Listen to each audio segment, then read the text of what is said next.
The Jake Asman Show will begin shortly.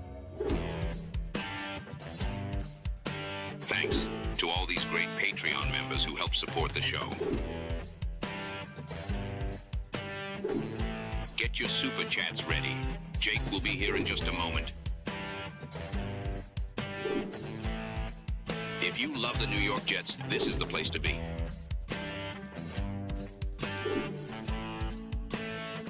And now, the Jake Asman Show. 13 days away until the Jets and the Steelers get the season underway, and the Jets roster must be set at 53 players by tomorrow. That's Tuesday at 4 p.m. Eastern time. The Jets continue to make cuts. We'll break down the latest and much more. It's the Jake Asman Show. Nick Shine joins us.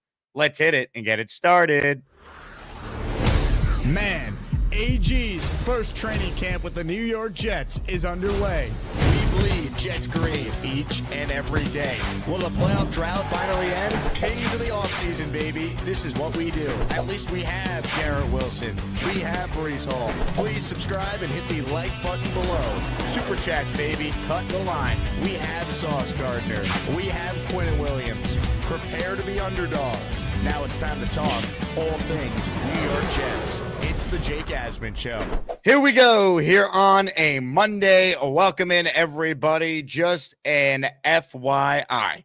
The show this week, at least the first show on the day, will start in the 9 a.m. hour. That's because today through Friday, I am filling in for Michael K on ESPN New York. So if you want more of me, you can listen on 880 ESPN New York or the ESPN New York app from 1 to 3 p.m. Eastern time. And you'll hear me in for Michael all week long. With that said, everyone out there, hope you had a great weekend. Click the like button. Make sure you are a subscriber to the channel as we will continue to talk Jets each and every day. And joining us right now is a good friend of the show, the host of the Nick Shine Show. Nick Shine starts us off here on a Monday. Nick, happy Monday. Happy Cut Down Day Eve to you, my friend. Yes, sir. Thank you for having me. How you feeling today, man? I'm feeling good. So the Jets made a couple moves on Saturday, couple more moves yesterday. They got to get the roster down, as everyone knows by now, to 53 players by tomorrow at 4 p.m. Here are the latest roster cuts, the latest players that have been waived or released. You look at the names here. The most notable names are Adrian Martinez, which means, at least for now, Brady Cook in the eyes of the Jets won the QB3 competition. And then the other name to highlight here is Jamin Davis. He was outright released because he has veteran status. So him being released, that could be a sign maybe they look to bring him back, and there's some roster gymnastics going on here. That all being said, Nick, you get the first word. Your thoughts on the latest players that the Jets have released off their roster? I'm a little surprised with Martinez, just because how good he looked with the twos in the Giant and the Packer game. He was putting the ball downfield. I'm a little surprised by that one. I mean, it's not devastating, news, but that one is a little bit of an eyebrow raiser. And Davis went from starting that Packer game when we started in a 4-3 to getting outright released. So maybe they didn't like what they saw with him, and maybe he can't do what they want out of that position. And this doesn't seem like a regime that's going to sugarcoat things. They're no nonsense. It's black, it's white. There's no gray area with them. They're not going to try to make you do something that you can't. If you don't fit what they require, then they'll move on from you. So maybe they didn't like what they saw, and it was time to cut ties. When it comes to like the quarterback situation, I want to talk more about. Excuse my alarm here. I don't know why that's going off. When it comes to the quarterback situation, I think what's interesting is, while Martinez, to me, played better at times, I think they like Cook's upside. A lot of what Robbie Sable had been saying on my show, they think that he's a really good processor, that he's shown a lot of improvement. Maybe they feel like there's way more of a ceiling to a guy like Cook than Martinez. That said, I'll continue to reiterate a line I've used a few times. If the Jets are in a spot where we have to see Brady Cook or Adrian Martinez start games this year, we're probably effed. Yeah. So hopefully it doesn't come down to that. But at least for now, let's see if they could find a spot for Cook on the 53, or if he's eventually released and they could try and sneak him on the practice squad as well. Yeah, if Cook or Martinez had a play, we're both calling Dom C that week to say, hey, we need you to come on and do your quarterback rankings for us for the offseason. Right? That's the calls that we make. When there's something I've said earlier on, and I'm sure I'm not the only one. When a new regime takes over, whether it's a drafted or undrafted quarterback, they're going to bring in their guy, right? Martinez isn't a guy who was guaranteed a roster spot. Even though they brought in Cook, he wasn't drafted. Maybe they see something there. Maybe he can do something uh, that they like. And he's got some things like his 5-yard out routes, the ball floats in the air like a Steph Curry 3. He's got to find a way to get more zip. I noticed something the other day. He's pushing it from the ear, and he's not bringing it back and fully snapping it, which is where you get your velocity from. He's kind of pushing the ball, and that's why it's kind of floating out there. And the 5-yard outs did not look good at all. So, but that's coachable, right? Those are things that you can work on with technique. You can work on snapping that arm back, but that's just a matter of getting comfortable in the pocket, and that's where the coaching comes in. And this regime has been all about coaching up the players. So that's something that is correctable, like your release point, your snap back, all of that. It's going to be interesting to see, what the receiver room looks like in particular. Because you talk about guys that need to be coached up. A lot of questions with that wide receiver room in particular. Nick Shine, make your prediction here. Monday morning, roster cuts are due by 4 p.m. tomorrow. Give me the receivers that you believe will make the 2025 New York Jets Week 1 roster. Garrett Wilson, Josh Reynolds, Arian Smith, Brandon Smith, Ty Johnson, Johnson, and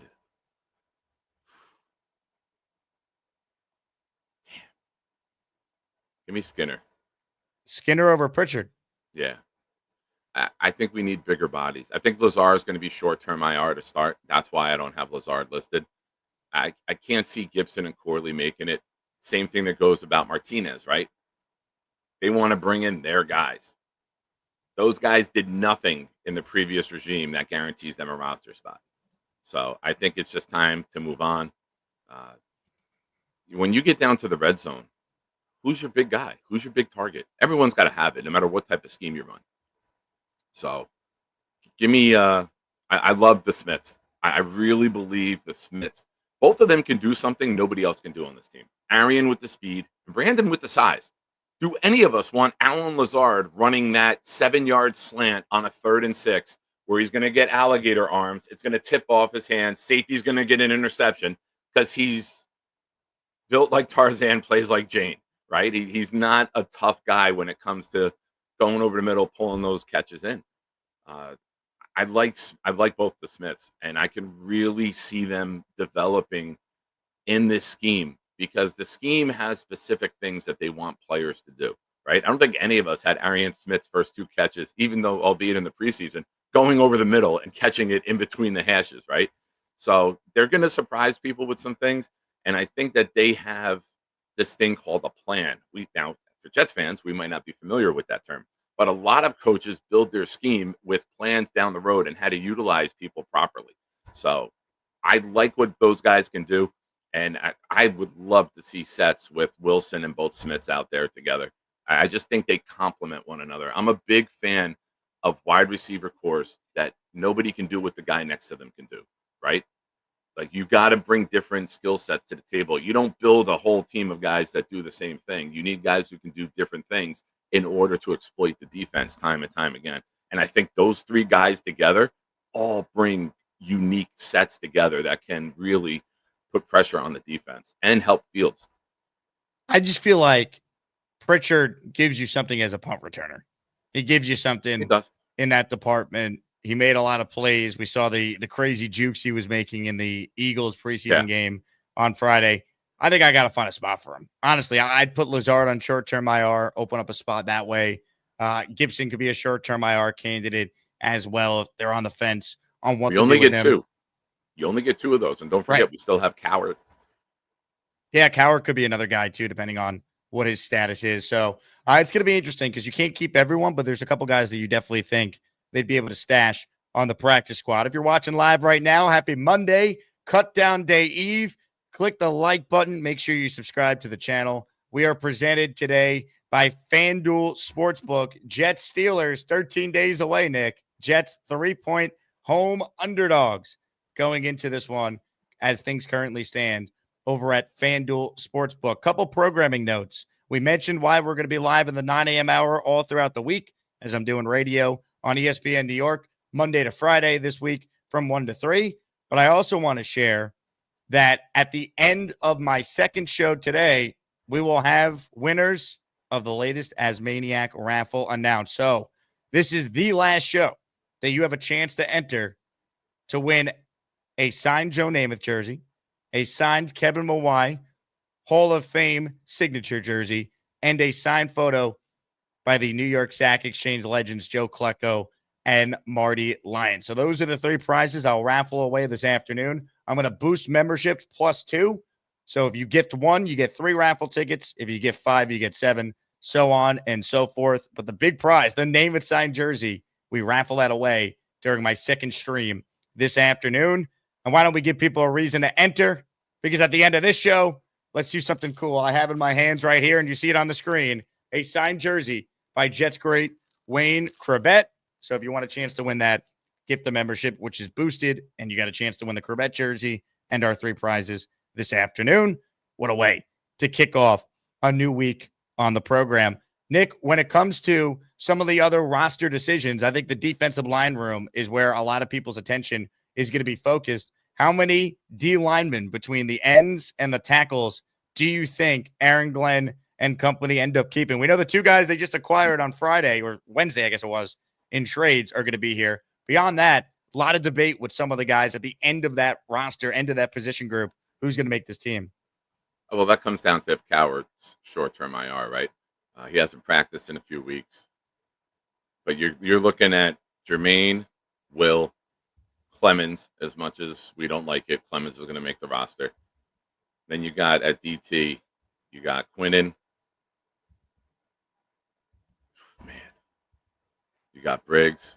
You got Phillips. I think it's a toss-up between JT, Tufele, and LT.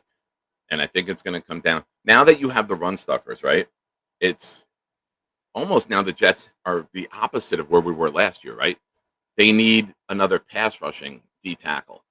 I would like to see Leonard Taylor make it. Now, I don't care if I'm right. I want the Jets to be right. Whoever they choose, I want them to be right. That's where my focus is, right? I don't care about my prediction. I want their choices to be correct because that's the only thing that's going to lead to wins. I think that what I said about the quarterbacks might apply here to the D tackles too. They saw the film and they still brought in Jay Tufele. They brought in Coward. So I think those are their guys. I think those guys would make it. As much as we have a pipe dream of Leonard Taylor developing into something, I don't know if he makes it immediately. It might be a guy who bounces around. But I also think this is a guy who's got an explosive first step and can really do things. Let's say Quinnen has to miss some time. Who's that explosive defensive tackle? It's not Phillips. It's not Briggs. We haven't seen Coward yet to really know what he is, although early in training camp, there were some tweets coming out that he was in the backfield, would have been a sack if you could hit the quarterback. He was the starter, it felt like, until he got hurt, and then Tufele looked like Aaron Donald in that first game. Yeah, it's, you got Watts, McGregor. There's a lot of guys that, you got the 3 last year, Watts, McGregor, and Taylor, that all made the team as undrafted guys. But this team has put in assets. How many guys have they brought in so far? They brought in Phillips. They brought in Coward. They brought in JT. They traded for Briggs. They drafted Barron. They've put their own assets into the D-line. So when you're bringing guys in, that kind of is the writing on the wall for the guys who were undrafted previously. I think you go 9, and then you have Coward on the short term, which gives you 10. That to me makes sense. I mean, there's some obvious locks, right? McDonald and Quinnen and Jermaine and Harrison Phillips are your starters, like in your base. Those are the 4 you're going to have out there. You're right about Coward, what his status is. Is he a short-term IR guy or not? That opens up a spot for someone else. I think Tufele's played his way on the team, which might not be good news for Leonard Taylor. Clemens is on this team. Between Watts and McGregor, I mean, I don't know if either one of them has made a play that I've seen all summer, so I don't know. And I know they like Peyton Page, I think the problem for Peyton Page is there's probably just too many guys in front of him to keep a UDFA. The one guy that's on scholarship, and we can debate whether or not he should be, is probably defensive end Tyler Barron, who they drafted in the fifth round. He's done nothing all summer, but I feel like they're not going to cut a draft pick right away. So I'm almost automatically including him in my roster projections here because of the fact he was a draft pick for a first-year regime. Yeah, he hasn't shown much. He's been pushed around. He's been out of position at times to make plays. He hasn't shown much. That's a guy that if you can stash him and develop him, that's fine. But for somebody who's drafted late like that, not everyone hits. If we have Arian Smith and Malachi Moore, who are your mid to late rounders that make the team and develop into contributors on a team early on, that's a win. Not every guy is going to do that. So I don't have much stock or faith in Barron now, but that's not to say that if they practice squad him, they can coach him up, they can teach him, they can get him a little stronger in the weight room as time goes on, and maybe he can develop into something. But very, very low expectations at this point. Watson McGregor clearly ahead of him in my mind. I think we're in lockstep there. I don't love the depth in that room. I'll continue to say it. We talk a lot about wide receiver too. I think people have made this case. I think I'm starting to come around with it. The bigger need legit might be defensive end, especially, right? I mean, Michael Clemens is the third defensive end on this team right now. Doesn't that tell you all you need to know? Yeah. I don't think any of us want to see number 72 out on the field on a third down, on a fourth down at all. I don't get it. I know I can't understand why they keep trying with this. I don't get it as a coach. I've watched the games. I've watched the film. I've watched the breakdowns. He doesn't make a positive play. Everything he's involved with is either jumping on a pile after, fighting Deion Dawkins in a hallway, cursing out fans in Cleveland.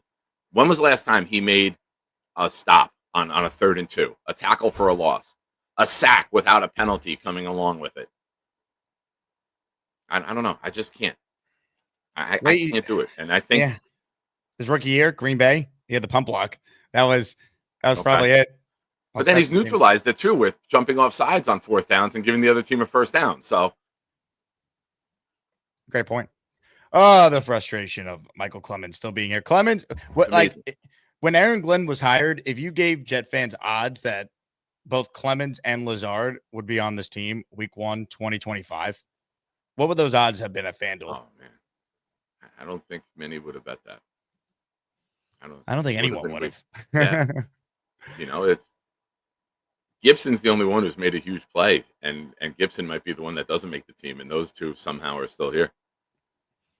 The pain. Ladies and gentlemen, hit the like button. Reminder, we are available in audio form on Apple or Spotify, so check it out. Search Jake Asman Show, and you can take the show on the go. Before we get to some membership shout outs, and we'll get to some calls as well as we talk all things Jets on a roster cut day eve, I just want to shout out this community. So for those who missed the announcement last couple shows, one of our own, the Lane Train, his father suffered just a horrible heart attack that ended his life. So we're all thinking about Lane and his family. I created a GoFundMe that we started yesterday, and we raised already $3,000 almost in 24 hours. So thank you to everyone that contributed. So many people stepped up so far. As of this morning, we had 57 donations and counting. If you want to support Lane and his family, 100% of the money goes to the Kerner family. Lane's mom, Suzanne, I've been in touch with. Obviously, she's pictured in the photo there with Lane and Lane's father, Alan. So just posted the link again in the live chat, and it's in the description as well. But thank you to everyone who has contributed to the GoFundMe so far. Awesome to see this community come together for one of our own. Nick, I know you were one of the people that donated as well. So thank you for that. And thank you to everyone again out there who is supporting Lane, who is one of our own and one of the more beloved characters in the history of the show. Yeah. It's, he's always trying to put a smile on people's faces, and there's never any negativity, drama, bullshit, just a beautiful soul. So happy to help out in any way I can. And if you're able to, please support Lane and his family and help them out at this horrible time. You could donate as little as $1. So whatever you have, times are tough for people. Certainly we appreciate anyone going out of their way to support Lane and his family during what is a very tough time for all of them. All right, a couple memberships here, then we'll get to some more comments, talk more about the expectations for this Jets season. Diggy Smalls was the first person to gift the membership this morning. Diggy, you are in our signed Wayne Corbett raffle for 5 + 2, 7. Thank you very much, Diggy. Jack, Jack, he is in our Corbett raffle for 7. We're the freaking New York Jets, so we're built for this shit. Jack, thank you. Got you down on the weekly as well for everyone. Ryan McCarthy checking in, +2. He's in for 3. Excuse me. And then last but certainly not least, our guy John checking in. He's playing to win what? Hello? You play to win the game. We're playing to win this right here. Number 80, Mr. Third Down, Wayne Corbett, autographed jersey at the end of the stream. If you win, I'll send it out to you today. So you'll get it by the end of this week, unless I'm shipping international, which has happened because we got quite a few Asmaniacs you watch from around the globe. Nick, let's talk about week 1. We got 13 days to go. How are you feeling? Jets Steelers, 13 days out. Rodgers coming back to town. Are you excited? Are you nervous? Are you optimistic? Are you pessimistic? Break down the Nick Shine mindset as we start to really prepare for week 1 against Aaron Rodgers and the Steelers. It's the calm before the storm, right? There's going to be an intensity that builds up over the next 13 days.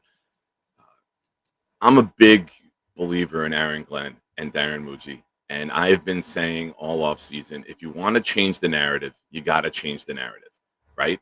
What's something that the Jets fans always do? The media always does. They second guess every move because the Jets haven't been known to make the right moves. So you got rid of Rodgers, you moved on from it. The same old Jets lose this game. The new Jets find a way to win this game. Now, the NFL is all about matchups, right? What can you exploit? What can you do to put things in your favor? We know firsthand Aaron Rodgers doesn't like to hand the ball off. Aaron Rodgers will check the plays that he's comfortable with. And I shouldn't say plays. He'll change routes. I'm playing man press, and I am sending blitzes all day long. I'm going to run blitz, so it's 3rd and 8, where he's got to hold the ball longer. I don't want him in 3rd and 3, where it could be quick passes to tight ends who are just turning and then falling forward and getting the first down. I'm applying pressure nonstop. You paid Sauce top dollar, go follow Metcalf. You brought in Stevens for $12 million a year, you're on Pickens. Carter, you're in the slot. I'm man pressing and putting pressure. I'm not giving him these easy little throws. We saw last year, he's fine throwing a wide receiver screen and checking to it, giving Metcalf the ball in the flat. We got to have pressure up. Man press, blitzing all the time. We're going to see a lot of run blitzes. You've seen it in preseason so far, Jake. We got backup safeties blitzing and making tackles in the backfield. We got linebackers run blitzing with open gaps. This scheme is going to be all about pressure in the run game and in the passing attack as well. Now, you flip the other side of the ball. Their offensive line is not that good. This is why you run blitz. This is why you create the pressure. You put the pressure on their line. We know how frustrating it was last year as a Jet fan to watch our quarterback changing the routes and the plays up until the whistle blew because he didn't even do it in time. Their offensive line is not going to be used to what Aaron Rodgers does at the line of scrimmage in a game. This is where we can maybe do that little old Rex Ryan moving around, shifting a little bit, knowing he's going to keep that play clock running down. And then we send guys and we have open guys. I am a big fan of Will McDonald. I say he's going for 2.5 sacks in week 1 against Project Jones. To all the Jets fans that cried on Twitter that Bill Belichick effed us because he traded to the Steelers to get Project Jones ahead of us. Well, now 2 years later, I want that matchup of Will McDonald against Project Jones time and time again. I want Jermaine Johnson against Project Jones. I want Rodgers stuck in the pocket on 3rd and 8.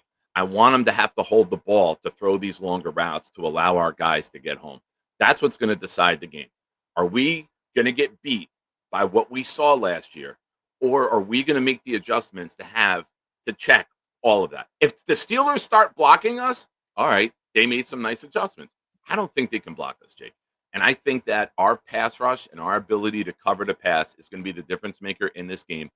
And I'm very happy this game is at home because I think our fan base is going to be absolutely rabid to defeat Rodgers. You get a 3rd and 7, that place is going to go ballistic to get him off the field. They're going to want to watch him walk off the field, unstrap his helmet, strap it on the other side, shake his head down, all the crap that we had to deal with as fans last year. And I lied. The intensity's starting to build up during this response, so you can see where I'm going in the next 13 days. I got to see this team win this game. You buy so much leniency with the fan base if you go out and win this game. We lose, it's doomsday. All the Allens out there are going to be saying, I told you, you made the wrong move. Everyone's going to be negative. Everyone's going to say they don't know what they're doing. They gave away the quarterback when they had him. No. Change the goddamn narrative. Win this game. Rex Ryan beat Bill Belichick and Tom Brady in his second ever game as the Jet coach. That sold a lot of people on Rex and things being different. They also started, by the way, 3-0 that year. Look, it's week 1. There's 16 more games after it. But let's look at the schedule. If you don't win week 1, week 2, you're playing the Bills. They're probably the favorites in the AFC right now. Some think they're going to win the Super Bowl. After that, you play a Tampa team that has been in the playoffs the last couple of years in their building, in their home opener. After that, you play a division opponent. Jets-Dolphins is always close. It's going to be a toss-up. You don't want to start 0-3, 1-3, 0-4, God forbid. Like, you have to find a way to win some games, and this feels like the most winnable. You're at home. We know Rodgers has been rusty at times in season openers. He's in a brand-new offense with brand-new linemen, brand-new receivers, brand-new coaching staff.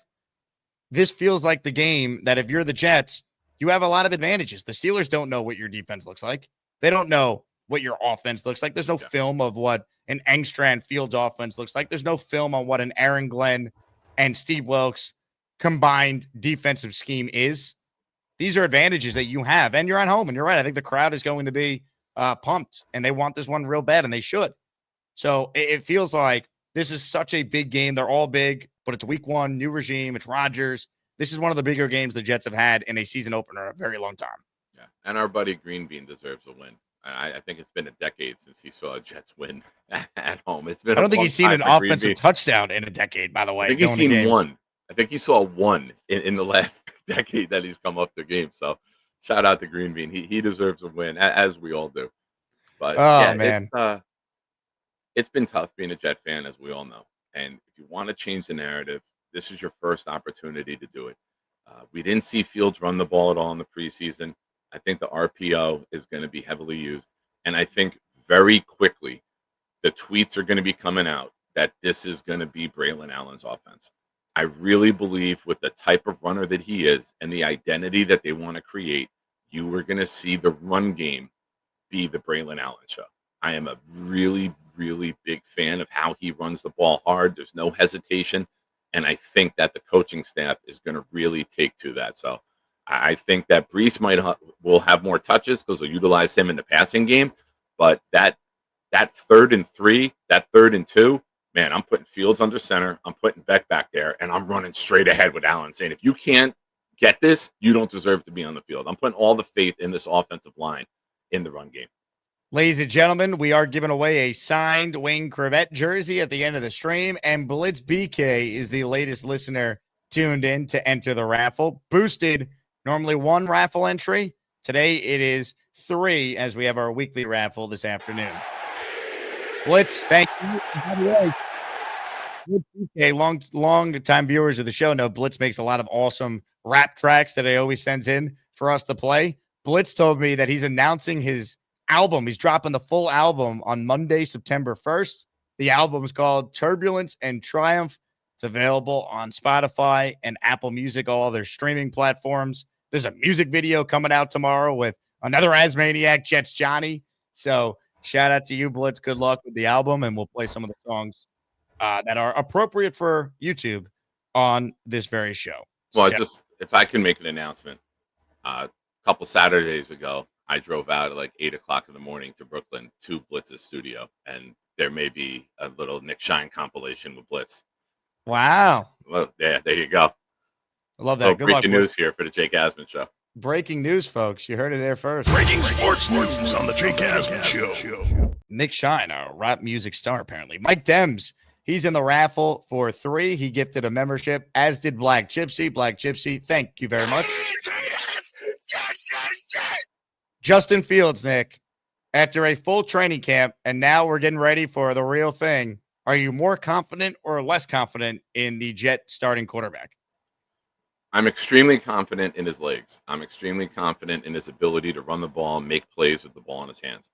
I am concerned about him as a pocket passer. But I am also very optimistic about what Angstrand and Turner can do to create an offensive scheme where he's comfortable until he develops in the pocket. Now, you don't want Justin Fields sitting in the pocket with TJ Watt and Highsmith coming at you.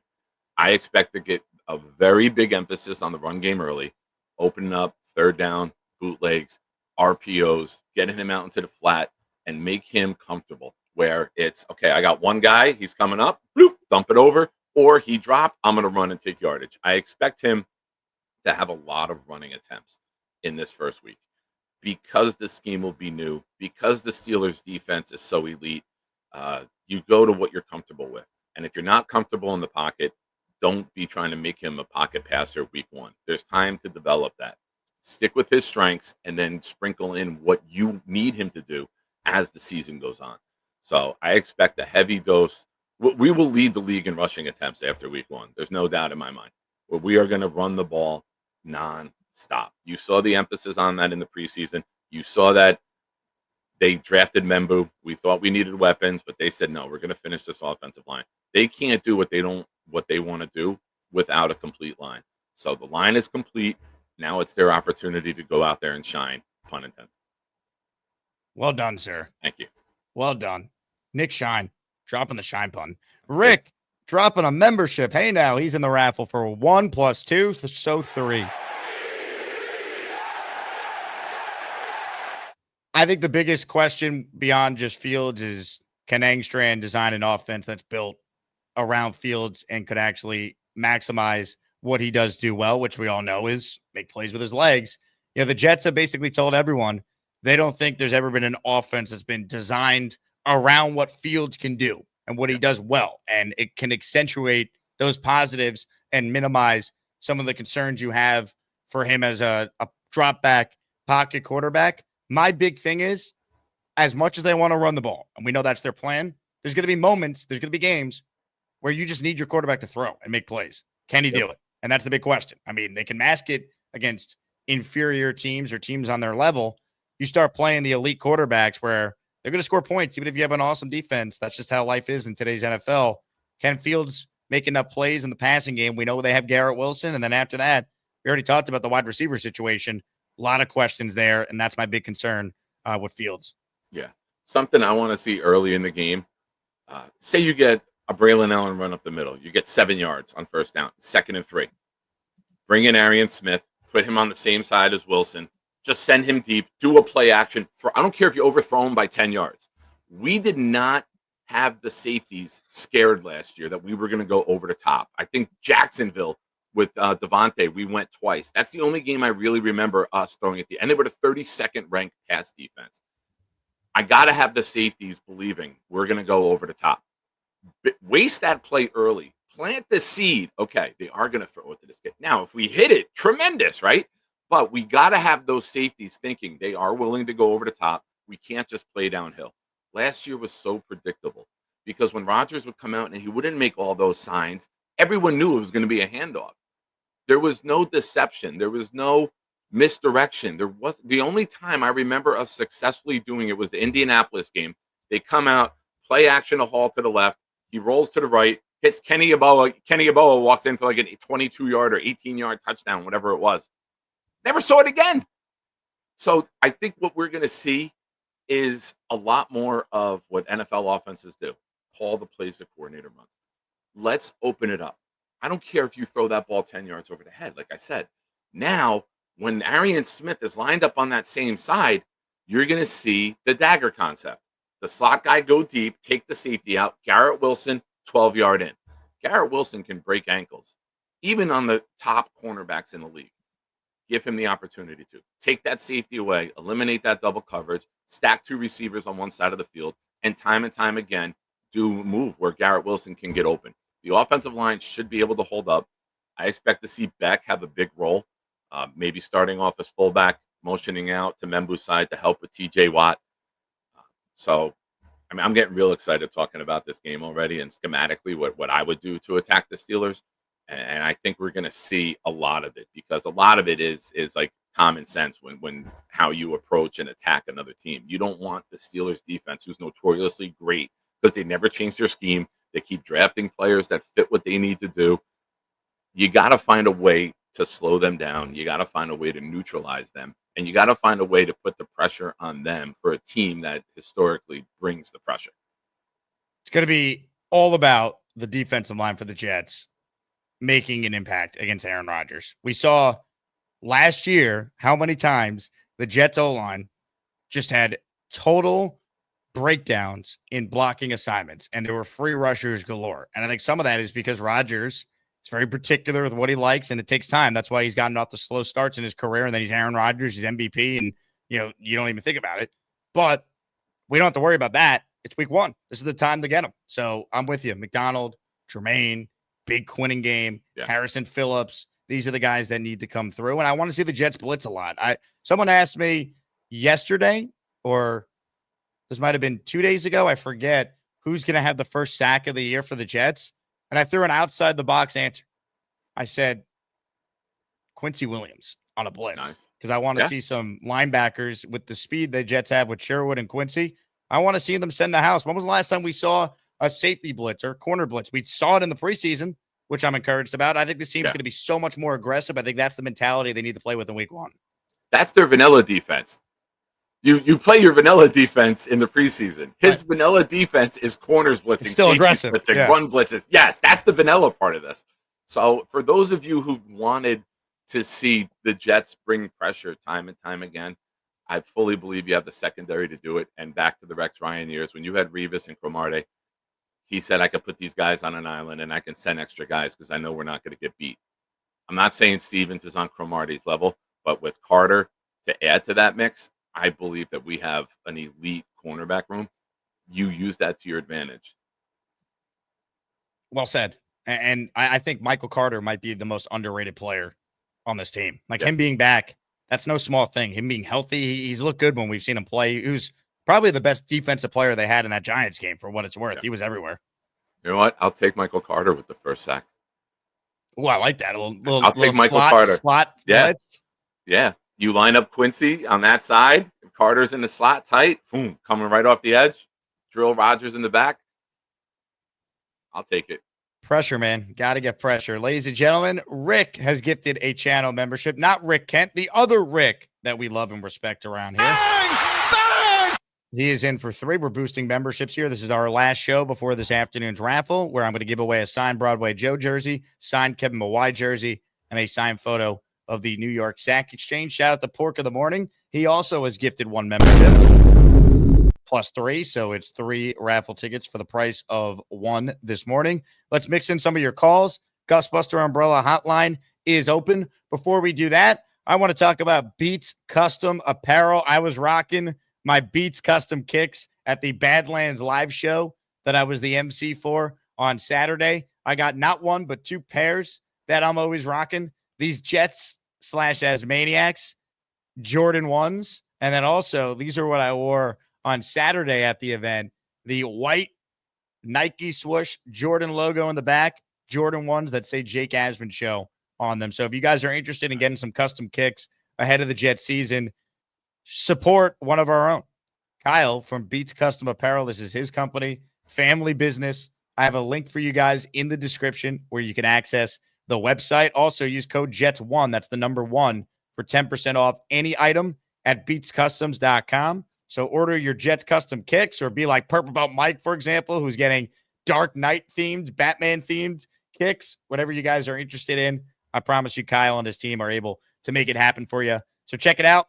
I can't say enough great things about the shoes, and the compliments I get every time I rock these things are pretty cool. So I just put the link in the live chat. It's also in the description as well. Check it out.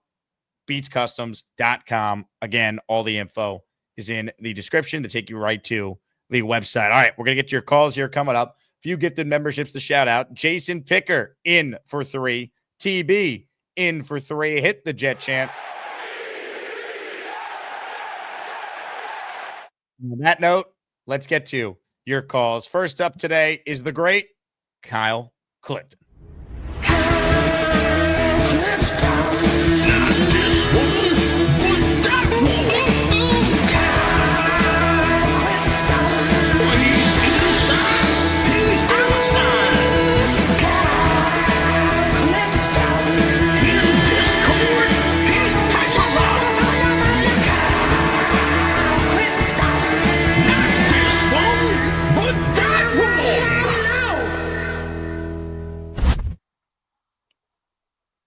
Good morning, gentlemen. Kyle, good morning. Jake, who am I thanking? Is it Pork of the Morning? Pork of the Morning, that's check. Pork of the Morning, yes, he was the one who gifted you a channel membership, Kyle. Thank you much, Pork. Take me through what this gymnastics is going to look like with Jamin Davis. Usually those guys, you have to wait until after week 1 and then you re-sign them, or that's what we've seen in the past. Is that Before what we're week thinking? 1? Before, yeah, after the initial waivers clear. So cuts due tomorrow at 4. Waivers can be claimed right after that. They get processed the next day. So I think maybe by Thursday or Friday, I think he could be re-signed. Do you think it's a little strange that they cut him 2 days before they had to for a vested veteran? If I think the last thing you want is teams in his ear, right? Like, it seems a little strange to me that they would be cutting him and giving other teams a chance to approach him. I'm sure there's a reason why. I'm not familiar with the CBA enough to give you an opinion that would make sense, though. I don't want to say something I don't know. That's fine. I think we all figured it would be Nick Bowden would be the one guy, or maybe it'll be him too. You mean Andrew Beck being the Nick Bowden? Yeah, Nick Bowden, yeah, that was last year. But yeah, I'm just curious as to what their thinking is there, and I guess it's going to play out over the next few days. Do we really think 7 wide receivers? It seems a lot for a team that's going to be run first, doesn't it? I think they're going to keep 6. That's my feeling. Because I like Skinner and Smith, but I feel like one or both of them could probably fit on the practice squad. Brandon Smith has done enough in the preseason to make it. Agree. And I don't know if Quentin Skinner is there yet, but he has the look of a future X receiver.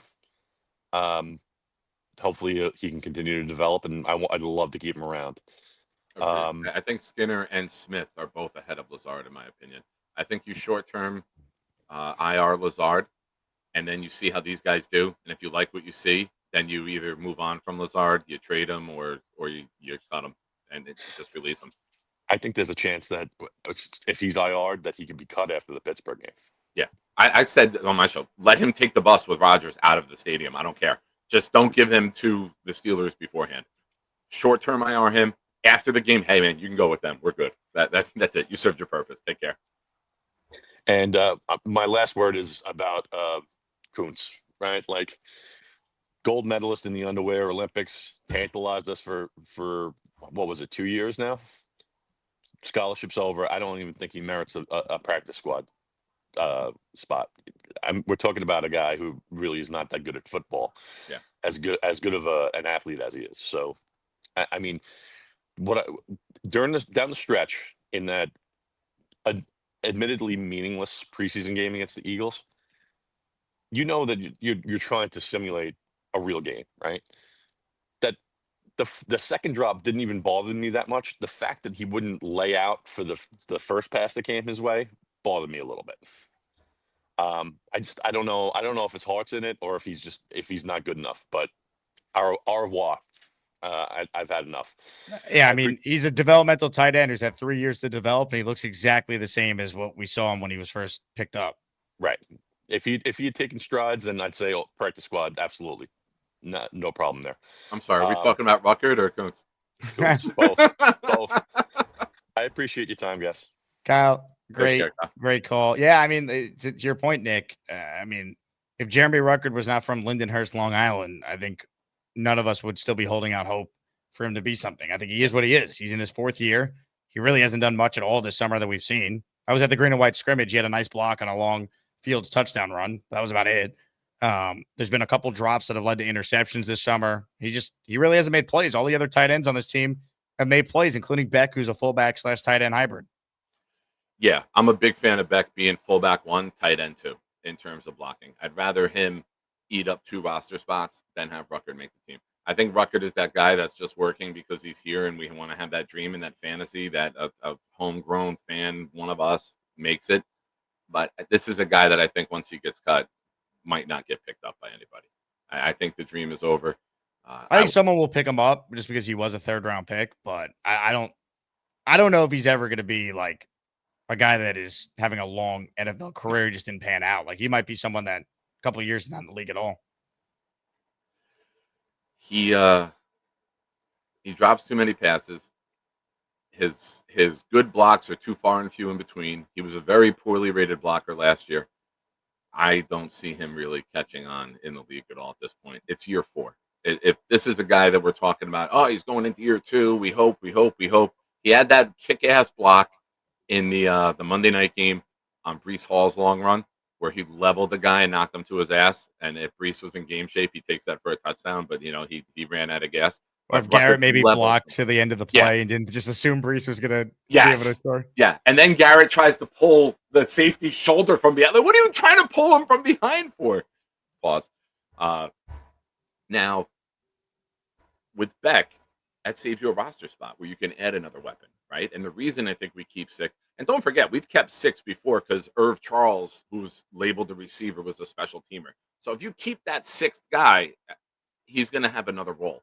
He's not just 6 on your wide receiver depth chart. He's going to be a big contributor on special teams. So that's how you get those guys on the roster. You find a way. The offensive line, I think we only maybe keep 8 or 9 to start because Myers is your 6th man.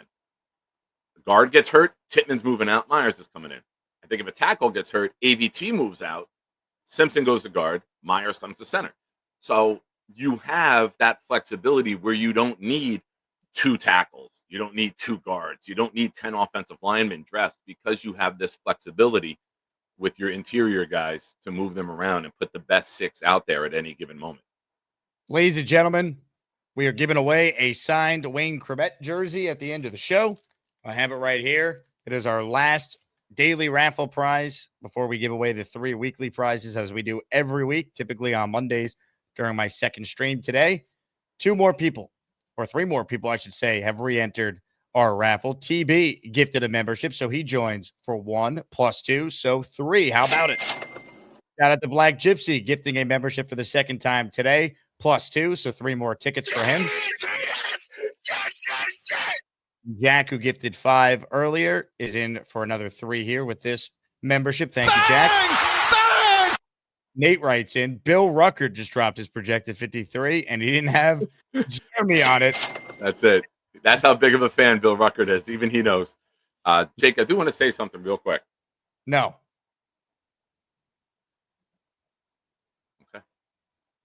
Okay, go ahead.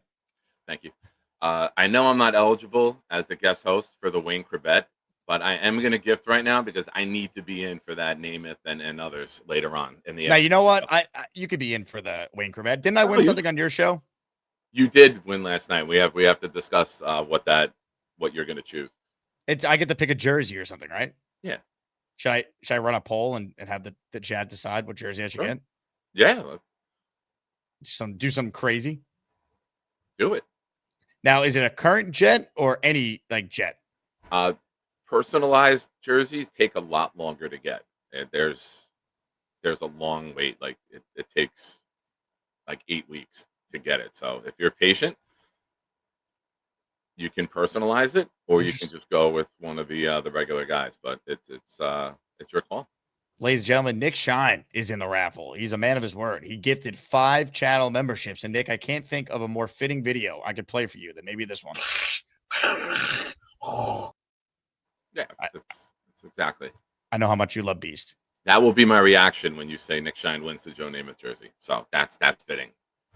You guys All right, let's get to more of your calls here. Good start by Kyle Clifton getting us going here. Nick +2, so 7 raffle tickets for Nick. I'm putting you in the daily too. I don't mind. You got a chance to win. All A right. little win Corbett action here. Why not? Let's make it All happen. right. Dylan Uh, Terman punching the air right now. Yeah, well, Dylan's Oh, won plenty of prizes. He'll be okay. He's won a Sauce jersey. He won a signed Justin Fields jersey. He's living life. yeah, that's it, man. By the way, you know what? We should plug this before we get to the call. So Nick and I are teaming up. We're doing a tailgate before our Jets-Panthers game where we're all sitting in section 129. If you bought tickets to that, by the way, later this week, I plan on emailing everyone their tickets to that. So be patient. Stay tuned for that. But we got a tailgate cooking with Tailgate Joe. Nick, you're running it, so I'll let you share the news with the audience. And if you're on Discord or Patreon, we'll have all this in there to make it easy for you. But for those who are curious about the tailgate operation for our meetup game on the 19th of October, Nick, take it away. Yeah, shout out to Gator for putting this fantastic image together. We're going through Tailgate Joe. You'll save money by going through us instead of going through the website, paying all the fees. We're in lot E26, which is right next to the train drop off for those of you coming from the city. And it's lot E is the Uber drop off. So for those of you taking mass transit there, we're right there. $65 gets you to tailgate, all you can eat, all you can drink. There's games. If there's bad weather, with the amount of people that we'll have multiple tents set up. We'll have heaters if it's cold. We'll have high top tables. I'll bring a table or two extra for those of you. If you have a chair you want to bring a chair. But the Venmo on the bottom, PayPal and Cash App. If you have a child 12 and under, just bring $20 cash that day, and I'll get you a kid bracelet. You don't have to pay the full price for a kid that young. So, but there's all the info. And that day, come see me. When you get there, I'll be set up right at the E26 pole, and I'll give you your bracelets. Joe will give them to me when we get there in the morning. Come see me. I'll give you your bracelet, and you have access to everything at Joe's Tailgate. There's a Asian bistro is the menu that day, and there's a DJ for the ladies and for those of you guys like Mikey Midnight who likes to get out there, dance, and show off their moves. It's 80s themed DJ that day, so it'll be a good time. And can't wait, man. It's gonna be fun. Cannot wait. We will have more info when we get closer. But for those asking about tailgate plans, $35 all you can eat, drink. We'll do a raffle as well. So even if you're going to the game, but you're not sitting in our section, you're still invited to join us for the tailgate portion of the morning. So I'm certainly looking forward to that one with Nick coming up. A couple super chats here, then I promise we will get back to your calls. Jay Quest checks in. How many players do you see making the initial 53, then getting cut after for waiver pickups? Over under 3? I'm going to say under 3, but more than 1. So I'm going to settle at 2. Yeah, I agree. I think the trades that we made for defensive tackles lower that number for me, Quest. A couple days ago, I was at 3. Last Sunday, Dylan asked that on my show, and we were right around 3. It was 50 or 51 guys that were locked in. But I think making the trades at defensive tackle have lessened that number. And Muji might not be done making trades. We saw the Nadi trade yesterday, sending him back to Kansas City. So basically, we traded Nadi for Phillips, right, which I think is an upgrade. So good move by Muji here. Good general managers identify a weakness and address the weakness.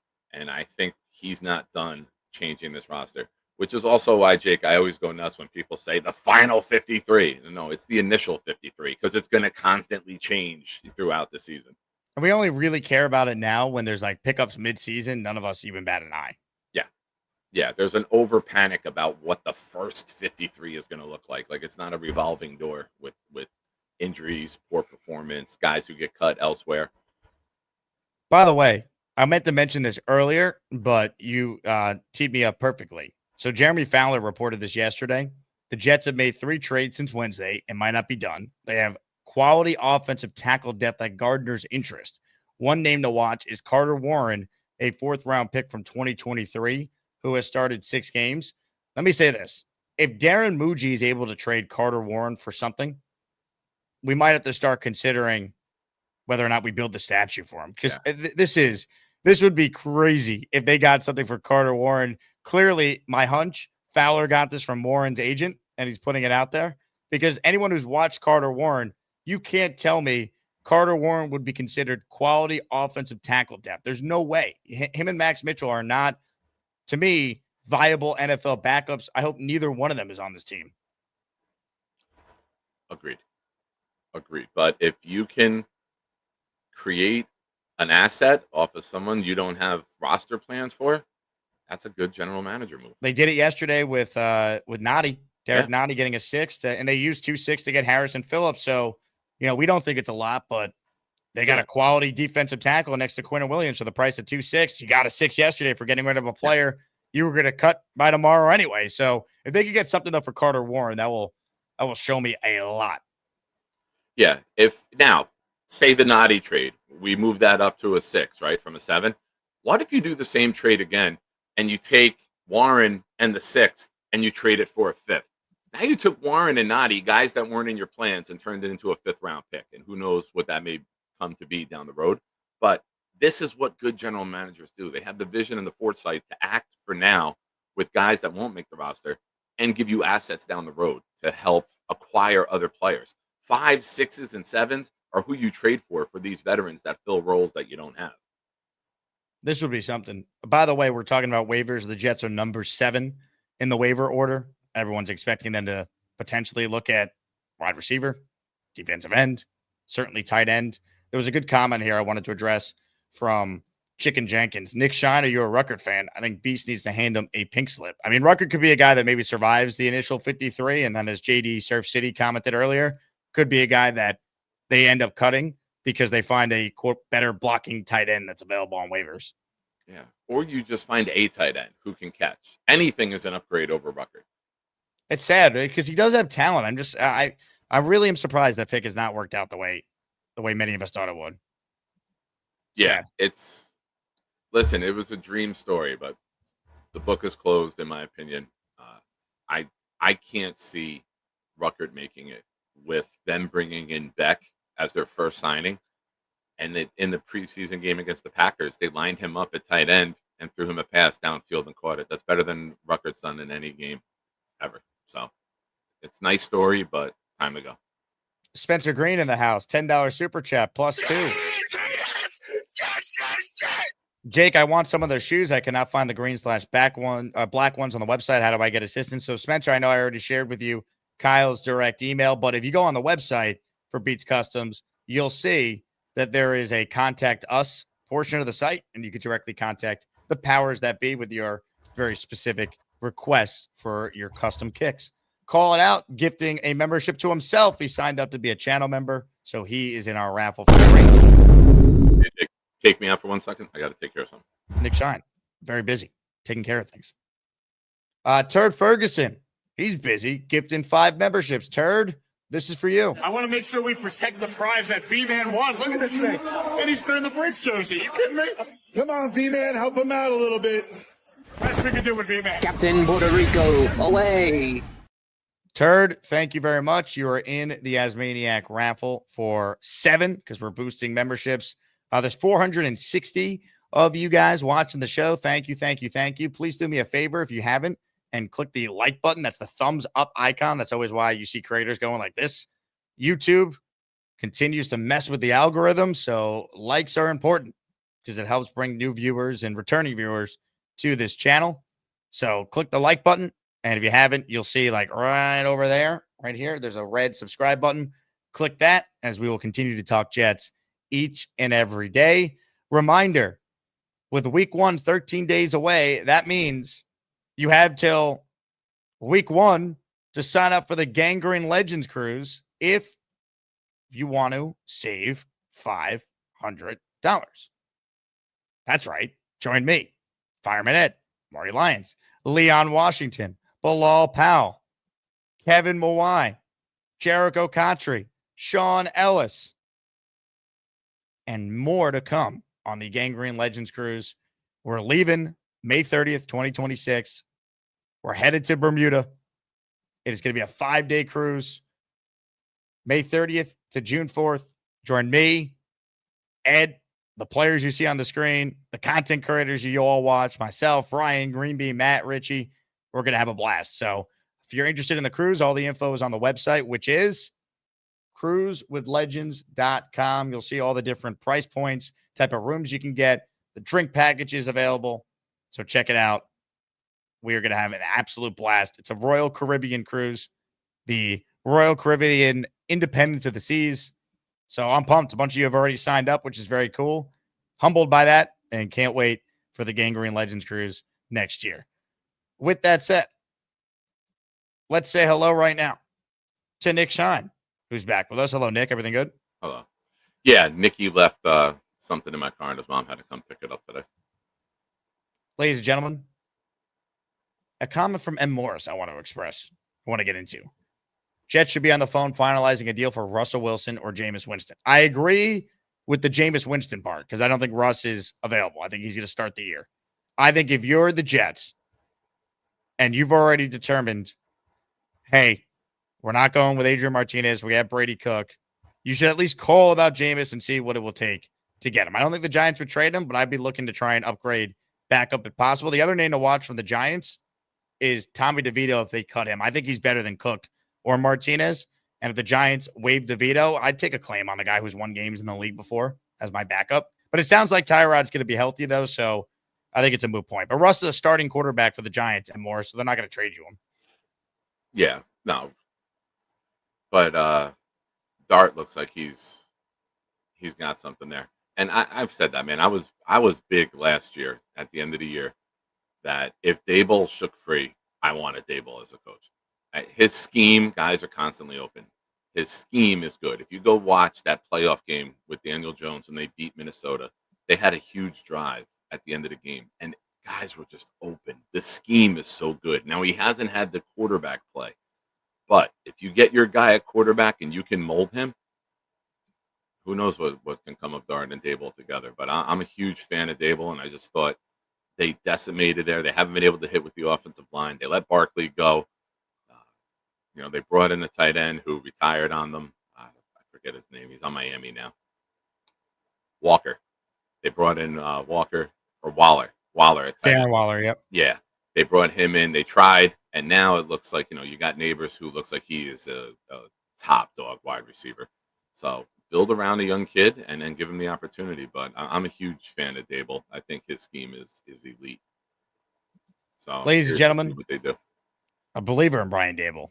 Nick Sean. I think Daboll's got to win games, man. That's why I think they're going to start with Russ because they trust the veteran more, and then they could go to Dart for salvation almost. Like if they're out of it, they could go out there, and if he looks good down the stretch, even if they're not winning games, you could say, well, I need more time with my handpicked quarterback we drafted, and we'll see. I'm going to talk more about that on the radio today because I think it'd be crazy if they started Dart. I don't think that makes sense. No, you don't. When I called in on your show a couple weeks ago, that's exactly what I said.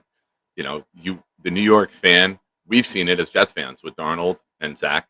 You've ruined quarterbacks by putting them out there before they're ready. You put them out there without the cast and without the coaching to support them and help develop them, and you ruin them. And the fans grew tired of them immediately. You want to bring in a young quarterback as a savior. You want to bring him in with hope, as the ray of light, so to say, right? So you start the season with Wilson. Your schedule is very tough. Now, this D-line can win you some games that you might not think they can win. But when the season goes off the rails, and say you get to 2-6 or 2-7 or 3-8, you bring him in for those last 6-7 games like you did with Eli his rookie year. Kurt Warner got hurt. Eli went in, played the last 6.5 games, and never missed a start again until they benched him for the Hall of Fame legend, Geno Smith, many years later. But it's just still the biggest laughingstock in the history. I love teasing Giants fans about that. That Eli start streak stopped for Jets reject Geno Smith. Tremendous. And to be fair, though, Geno's actually turned out to be like a decent starter in the league. Who would have thought? That was the turning point for his career. Yeah. Eli start streak.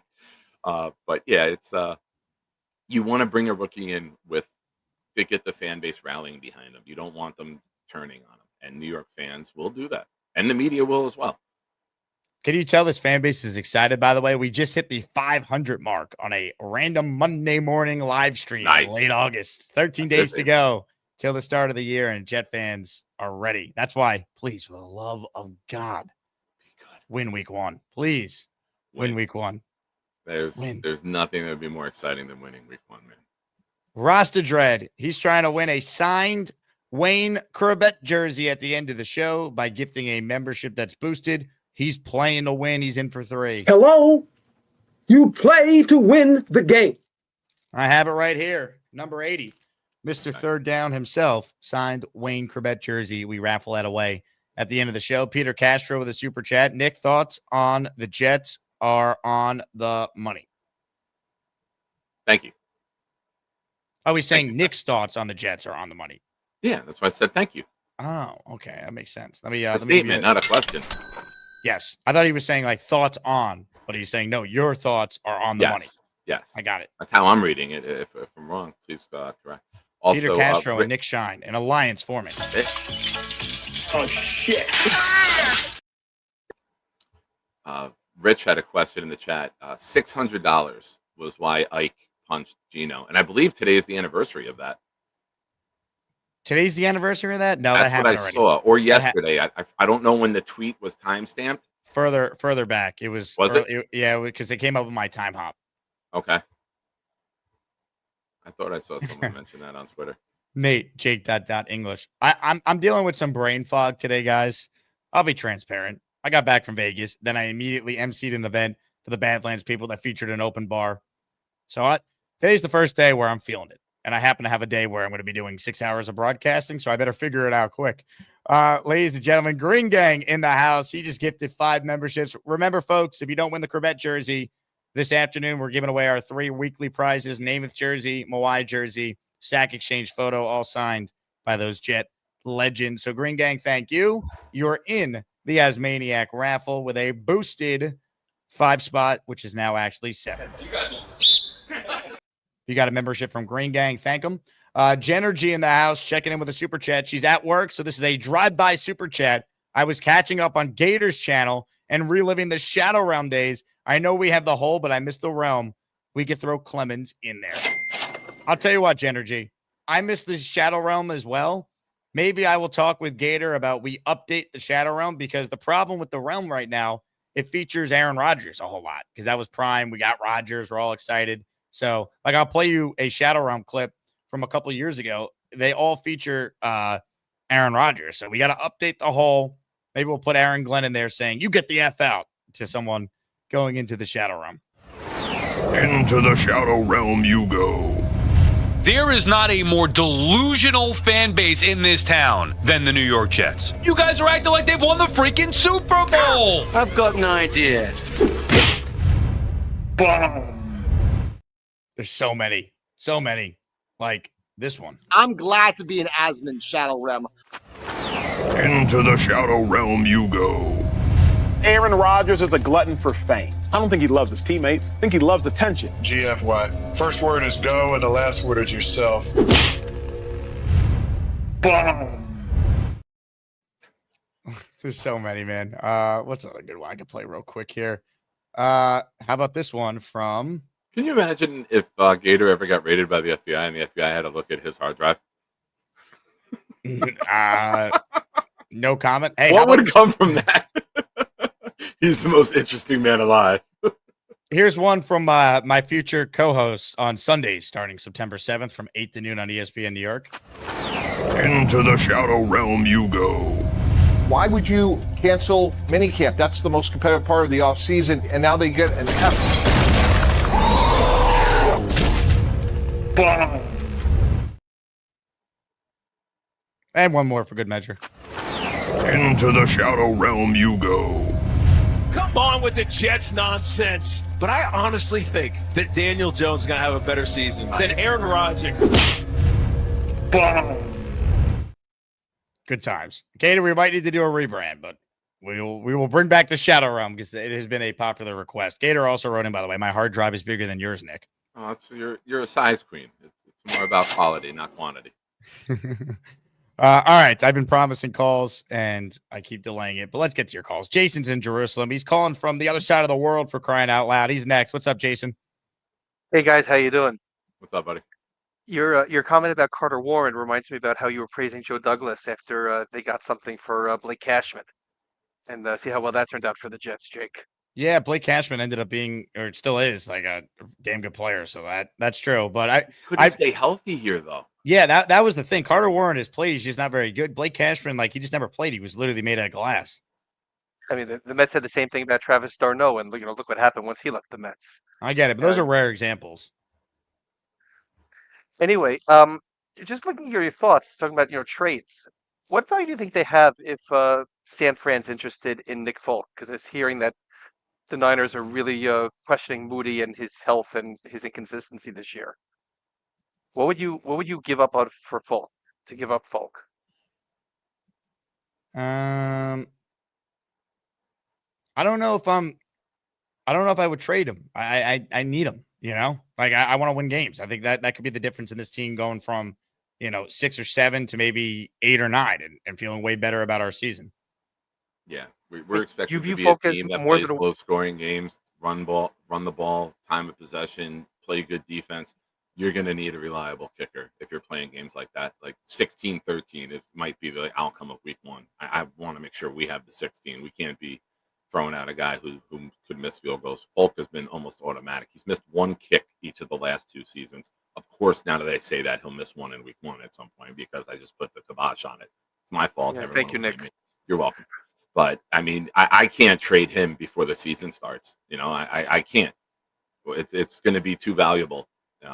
You gave him a $750,000 bonus, and that's a lot to bring on a kicker that age, that late. He's going to be your kicker. Yeah, why would you get rid of him now when the season hasn't started? If you're completely out of it at the deadline, maybe. But I don't want to do that. Like I want to have a good kicker this year. I need a 3. You want to give me a 3 for a kicker? Okay. Yeah. Yeah. You give me a 3 for a kicker. Now we can talk. But no, 40-year-old kicker, that's different. You give me a 3 for a 1-year rental. I can feel good about that. But I can see I'll a give you scenario Mevis. I can see a scenario where the Jets were looking around and say, you know what, the guy on the lefty on Pittsburgh has been doing well, and maybe he's worth a flyer on as a young kicker who could maybe stick around for a bunch of years here. And therefore, while he wasn't somebody in our camp because we didn't trust anybody in our camp, but we like what we see out of them. And obviously, Pittsburgh's not, going to give up on what's his name? Who's the kicker there? Chris. Forget his last name. Not Chris. Who's Pittsburgh's kicker? Chris Boswell. Right, Boswell. Yeah, but they have a good rookie, UDFA in camp this year. That type of thing. Yeah, the Jets last year made the mistake of obviously not keeping the guy that went to the Commanders and was awesome instead of Zerline, who showed signs of struggling. But Nick Folk hasn't shown any signs of struggling, so I feel like you ride it out with him. Let's see what type of start this team gets off to, and then you reevaluate when you get closer to the deadline. All right. I agree with you. Ruckert, I think, is gone. I didn't like the pick when they made it. It's even harder looking at all the tight ends in the last few years who have been really great from the mid rounds, like McBride and Likely, and so on and so forth. We get stuck with Ruckert because he's the hometown kid. The last saving grace would have been putting him with Fields, his college QB, and obviously we don't see any fruit from that yet. And cut it while it is now. It's actually gotten worse. Right. Corley doesn't seem like he even cares, so he's got to be gone. And I'm just very curious. I do see them maybe doing 3 or 4 waiver pickups, and trying to see who they get on the wideout thing. Lazard on the IR to start, or IL, sorry. And otherwise, guys, let's look forward to opening day. Let's get a win, Jason. Let's get a win. Ugh. We'll see. I am very nervous about that game. Very nervous. If the Jets want to prove they're not the same old Jets, you got to win that game. That's how I look at it. Yeah, I need my special teams being as good as they can be to start. Now, if things go wrong, and then you can address that down the road. But there's no way I'm trading away a kicker right now before the season starts. Ralphie Rocks in the house. Ralphie, make sure your daughter doesn't wear that signed Revis jersey. Right? We should look into another good quarterback like Jameis Winston. If quarterback's the most important position, why not carry 3? I don't think the Giants want to trade him. He's on a 2-year deal. I think he's their long-term backup behind Dart is their plan. That said, had Fields been seriously injured, in late July when that second practice happened, he would have been my first call because I think he still could play. You can win games with Jameis, but he's not your long-term answer because of his age. But I don't think the Giants are going to trade Jameis Winston at all. I think if you're going to target a Giant quarterback, when Tommy DeVito likely gets cut, he's a guy I'd put a claim in for. I'd bring him in, and I think he's better than Martinez or Cook. Yeah, I think you are going to see quarterback get addressed. I think you're going to try to practice squad Cook, and you're probably going to bring somebody who's got familiarity with either Turner or Angstrand somewhere down the line. So someone who doesn't have to really take a lot of time to pick up the scheme. But he kind of contradicts himself in it, right? If quarterback is the most important position, why would the Giants trade their third, right? They got him for 2 years, $8 million. He's loved in the locker room. He's a leader on the team, even though he's going to be the third string quarterback most likely. So, with your own theory, why would the Giants want to just give that away? Bino, super chat, cuts the line. If they were to get famous, Jameis will be playing by week 8, throwing bombs, pick sixes, and everything else in between. I mean, that's what Jameis does, but yeah. I don't think he's going to be a Jet. No, it makes zero sense for the Giants to move him right now. Ladies and gentlemen, super chats will continue to cut the line. If you want in on the raffle, gift away. For the first time today, we say hello to this guy.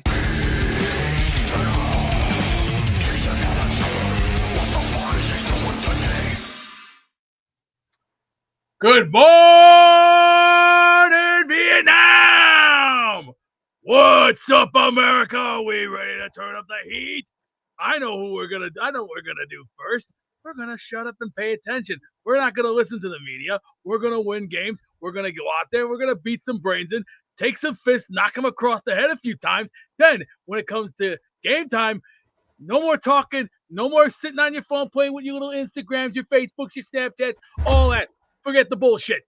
Time to get down. Time to get dirty. Lace up your boots. Get your ass on the field and take your ass whooping like a man. And Rodgers will go down week 1 flat on his back like a big old pile of French toast and some good old-fashioned maple sausage. The good kind from, you know who I'm talking about, Peppered Farm, baby. Put it in a bank and you can seal it. Signed, sealed. You're not a fan of Jones's sausage? No, I like Jimmy Dean, and I also like there's also another good sausage brand out there called Premium Pride. My grandfather used to get Premium Pride. That stuff was delicious. And I'll tell you this, the Vermont maple is good, the original is good, the hot is good, the beef is okay, but I'll still say to this day, the Vermont maple has the zing that I'm looking for. Zing! And if you really want to go to distance, here's what you do. You get Rodgers in a 3rd and 8 situation, and you knock him on his ass. Get rid and have all his men blocked. That means stay on his trail, get on his ass, and knock him down. Hey, Beast, can you give us an idea of what the Jets D-line could be potentially doing to Rodgers 13 days from now? But first, you got to move your microphone that's not plugged in that serves no purpose. Hey, attention. Okay, class, we're going to learn how to do a little bit of bear. The bear block. The bear block looks very different. Your 4 men right here are all basically 300 pounds, and they look hungry and they want to eat. Your corners and also your sides, they're also 200 to 230 pounds. Now, you look at Rodgers right dead in the eye and just tell, hey, Rodgers, you remember me? Your former teammate, you son of a bitch? Come here and get you somebody, boy. I got a nice little present for you. You see me? Yeah, I hope you're ready to eat. Watch, example, learn. Welcome to the house of New York, bitch. Stay down. And remember, J-E-T-S. Just remember, not your house anymore. Here, have a seat, buddy. That's what's going to happen to Rodgers first minute he gets on the field. His ass will look like that. Flat as a pancake, right on his back. Except, here's the difference. No buttermilk will save him. No other flavor will save him. His ass will lay right there. Right on the ground going, because why? Our boys are stronger. And remember these words. You play to win the game.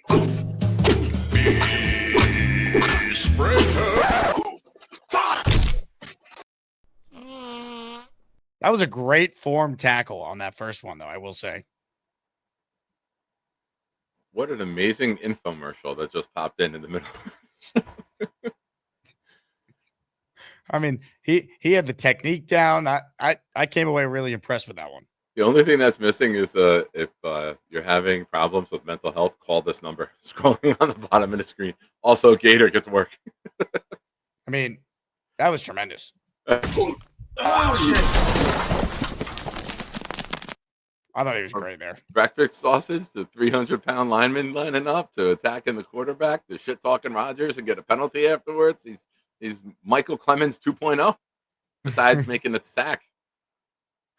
My Holy King says, Beast, man, always hungry. Rick Kent, nice Jake Asman show pennant on the wall. Yep, I sent Beast that. It looks great in the attic. It's probably the most modern thing in that attic. Yeah. Everything else is pre-2000. This show was established in 2021. So there you go. D Stern gifting a membership. He says, let's get this Corbett jersey. Hey, you got a chance. You're in the raffle, baby. We're the freaking New York Jets, so we're built for this shit. Good luck to D Stern. All right, let's do a couple more calls here, then we'll wrap up. I'm not going to go as long as usual because I am doing radio today. For those who missed it, I'm in for Michael K all week from 1 to 3 on our station. So if you want more of me, I will talk some Jets, plenty about the Yankees and Mets from 1 to 3 today. Let's say hello on the Gusbuster hotline to Jordan, who's up next today. What's up, Jordan? What's up, Jake? What's up, Nick? How are you, buddy? I'm good. Quick question. Well, a couple questions. What do you guys think about Jarius Monroe? I feel like he had a good preseason debut and a few games there. I think that he made more plays than Isaiah Oliver, but I know he's a lot younger and undrafted and whatnot. So do you think he makes the practice squad or makes the team over some guys or no? He's right on the border for me. Also, I thought he got hurt at the end of that game, right? There were like 2 injury scares with him. The second one, I don't remember if he came back or not. So I don't know what his status is. That's the one thing too. Mm-hmm. And I think he gets practice squatted. They'll try to. I like Clark over him right now. And with more Adams and Cisco, I think that's going to be your safety room. But I have no issue with trying to practice squad him. And I think Oliver is your 6th man as corner and your 5th safety, because Oliver is the only other guy who can really cover slots. And he's not great at it, but if something were to happen to Carter, Oliver moves into that role, whether we like it or not. Everyone else is kind of perimeter corners. So I don't think he makes it, but for me, Oliver is that 10th guy in the secondary. Yeah, I just like the way he played, man, and the way he just played on the ball and stuff like that. I think he could develop into something, like a backup role maybe in the future. But another person that I really like too that showed some things was Skinner. But I don't think he's going to make it over some guys. But I've seen a lot of potential in him, and I like the plays that he makes. He goes up, he gets the ball, know, and we don't have a lot of guys that could do that other than Garrett. So it's like he's young, but he made plays, whether it's the 3rd or the 4th. It's, you get in the game, you got to make the play. Yeah. No, you're right. It's almost like the tryout for me really has to go into the regular season, because we haven't seen Fields at his best yet. We haven't seen him in a game, rollouts, RPOs, getting out of the pocket, movement. Having a big body who can go up and make a catch or lay out for one. You might need that with a quarterback who's not known for his accuracy, right? Literally. And I do think that Fields, you guys were talking earlier about the Steelers game, and I do think Fields is going to have a good game against the Steelers, but like Jake always says, it's like, I'm a little nervous about Fields throwing when it's time to throw, like either high throws or it being off a receiver's hands and pops up in the air for interception.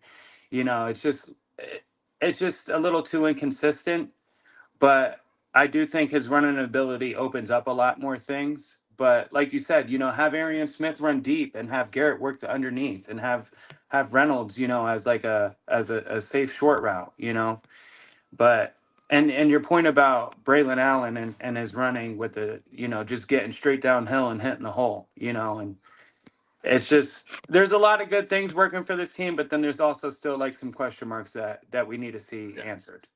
And they can't answer them. Like they're like, we're due for a year where we have all these questions, and maybe instead of the worst outcome, there's some positive outcomes. Like we are due. I think so much of it, Jordan, comes down to the coaching. This team is well coached. I think there's enough talent to be in the mix and win games they're not supposed to. And there'll be some ugly losses. There always is. But I think there's enough talent here where this team that won 7 a couple of years ago with a way worse situation at quarterback, I think they could be around that, if not better, if the coaching is legit. I think that's what it ultimately comes down to. Yeah, I totally agree with that. I think they're going to win 6 to 7 games, but I think they're going to be a tough, gritty team, you know. And like you said, there's going to be games that they shouldn't win, but they win. But there's going to be games that they lose that they should win. And it all just really comes down to like the coaching, like you said, and the quarterback consistency to me, you know. And go ahead. Nice, absolutely. I was agreeing with you. Yeah. I just really hope that, you know, this coaching staff it seems like they know what they're doing and that they're improving these players because we do have the players to win. Amen. Jordan, great call. Look, very good. They have a plan. Whether or not that plan is successful, there's clearly a plan that they have. I think getting off to a good start is paramount because I think the players are bought in now. I think if they see some results early, you'll have that buy-in. It could be a challenge if they lose week 1 to Rodgers. Here we go. Then Josh Allen comes to town. You're 0-2. You lost 2 games at home. Here comes the 2-game road trip against a playoff team and a team in your division that has gotten the better of you in most of the recent matchups. Like that's the concern you have. That's why I think week 1 is so important. It is, right? Because, this fan base we've been the butt of the jokes. We've been laughed at. We don't want, they had Rodgers. They let him go. Rodgers beat them. Even though it would be the Steelers defense that beats us, in my opinion. It won't be the Rodgers offense. I'm very confident in that take that if we struggle, we could lose this game 13-10. That doesn't mean that Rodgers beat us, right? If that one touchdown is a defensive touchdown, Rodgers didn't defeat us. Like the Vikings game last year, Sam Darnold didn't play that well, but the Vikings beat the Jets, not Darnold beat the Jets. Yeah. So I'm not scared of Aaron Rodgers. Am I concerned about the Steelers defense? Absolutely. Membu in his first game having to deal with TJ Watt, that's scary. Yeah. The way he's got abused by Burns last week, that's a big concern. But here's where the coaching comes in. There's ways to neutralize that, right? You can motion out. You can start Taylor wide, bring Taylor in to help double him, chip him, and then get back out into the flat. You can have Beck start in the I formation and shuffle out to that side to chip him and then get out into the flat. There's ways that you can design your scheme, and this is where the coaching comes in, right? You can schematically help eliminate a player. Granted, TJ Watt is a very difficult task to hold down for that many plays in a game. But when you're constantly running Braylon Allen up the middle, Jake, then Fields pulls it because TJ Watt is going to be trying to stop that run. And that's when Fields can you use TJ Watt's ability to be a game wrecker against them. You run Braylon Allen a couple times, and then Fields pulls it, and then you can have a big run. Because does anyone think Jalen Ramsey's going to tackle Justin Fields in the open field? Ramsey's not a tackler. Well, to your point, that's why I think we even saw this in the Giants game. Remember the 3rd and 8 where they had the run called, and that was not like we're giving up on the drive. It was, hey, they're sending the house at us, so we're gonna run right at them, and that was a really good play call. And that's the stuff that you need from Engstrom. That's scheming a play to have success. 3rd and 8, that's not a give up play. That's, hey, we know they're gonna send the house with their pass rush. That's their strength. Here's how we're gonna counter that, and it worked. That's the stuff that you need from Tanner Engstrom in this offense. Yeah, and there's a couple plays. There's one in the Giants game, and Fields just trotted. He gave the ball to Hall. Hall came to the left behind Olu's side, and Fields just trotted upfield because the whole Giants defense bid on it. They also know Fields isn't going to keep an RPO in the preseason, but there's going to be times in the regular season where Fields is going to be able to take that and get a huge gain, and he does have the ability to be a game breaker as a runner. So as much as we're worried about the pass, if you get a quarterback who gets you a 20-plus yard run at any point during the game, that's just as big as a 20-yard pass. Who cares how we get the yards? Just get them. Just get them. Amen. I couldn't agree more. Jason Picker with a super chat here, sending my condolences and deepest sympathies to Lane and his family on the untimely loss of his father. Thank you very much, Jason. Lane, I saw that he was in the chat, so shout out to the Lane train. By the way, here's a QR code. So for those of you who are watching on your desktop, laptop, those of you watching on your TV, if you take out your phone and scan that, it takes you directly to the GoFundMe page that we set up for Lane and his family. 100% of the money will go to Suzanne Eagle, Lane's legal guardian, Lane's mom. So check that out. And we raised $3,000 so far in a day, not even a day. So thank you to the Asmaniacs for supporting one of our own. By the way, Lane Kerner wrote, "Hi, Nick Shine." Hi, Lane. Speaking of all-time greats, ladies and gentlemen, get ready for this one. On the Gustbuster Umbrella hotline is a guy calling us all the way from Vermont. Ladies and gentlemen, Mikey Midnight. Hello, I'm Mikey. I'm Bobby's little bro. Have you seen Jake Graves? She's so beautiful. I love my boy Jake, but not in a gay way. I am so happy. I'm not going to touch anything, I promise. Mikey.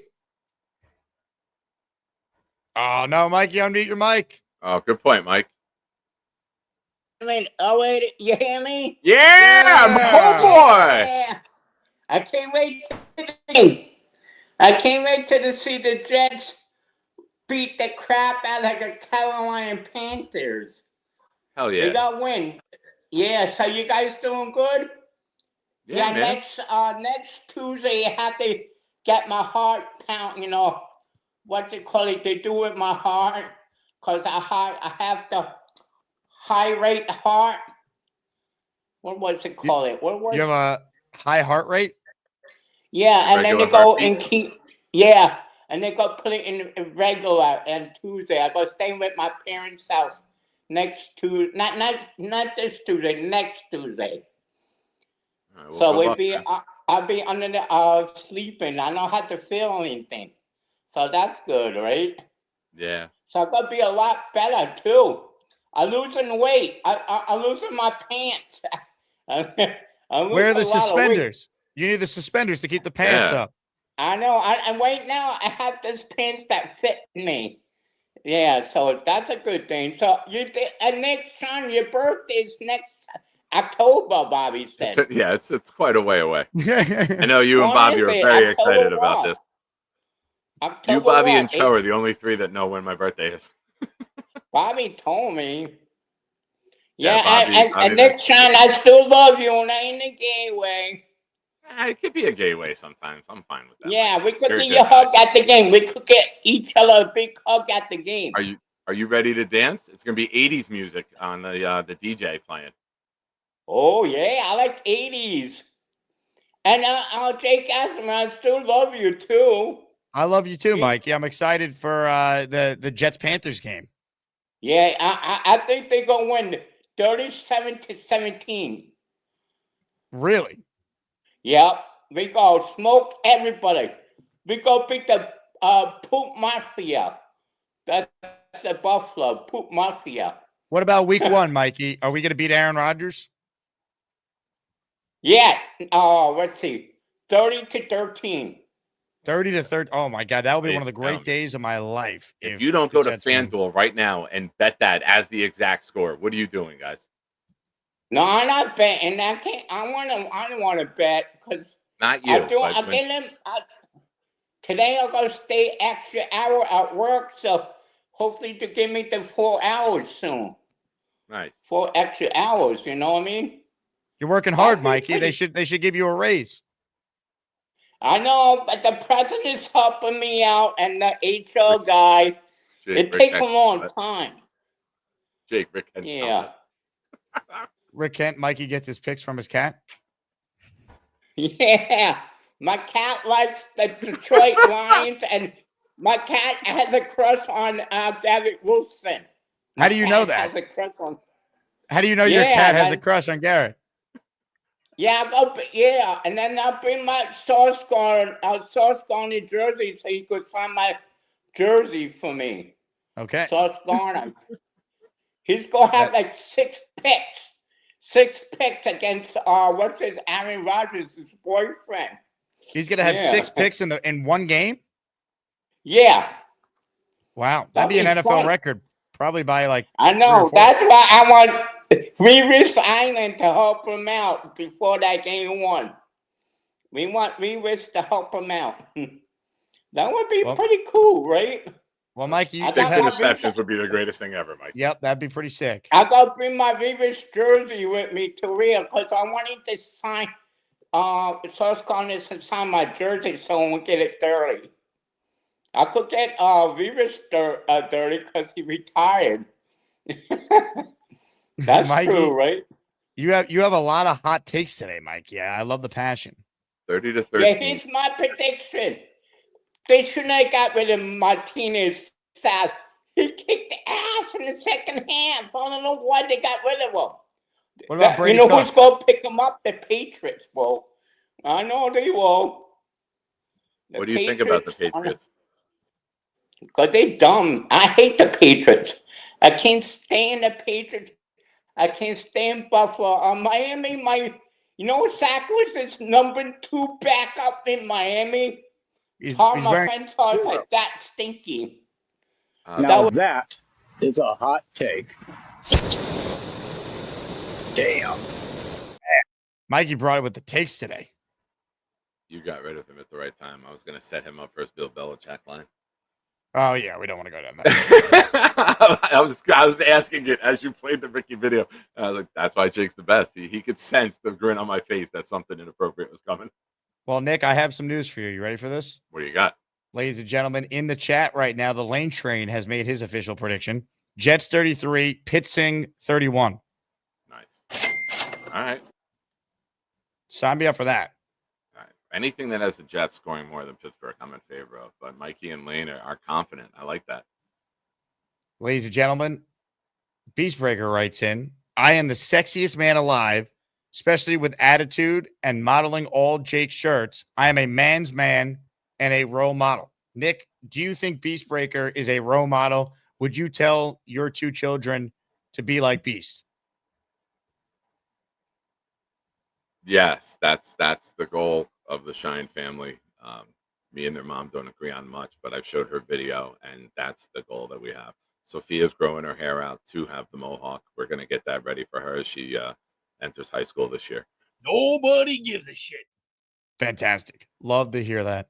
I'd love to talk to Beast more specifically about him being the sexiest man alive. Beast, what is this based on?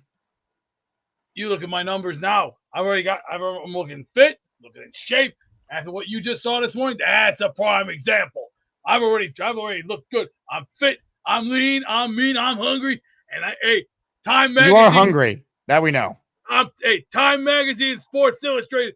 Better get your magazines ready because this is the next big thing that walks on this planet. Hey, Peter Castro says you're the biggest lard ass alive.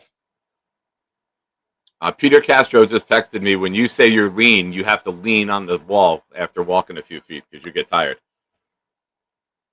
For him, this is the words I'm going to give him. Nobody gives a shit. Gracias. Nobody gives a shit. Thank you.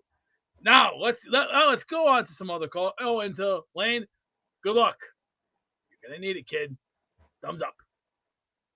Hey, Beast, can you give us another, modeling example? Kind of stand there, show off your manliness to everyone.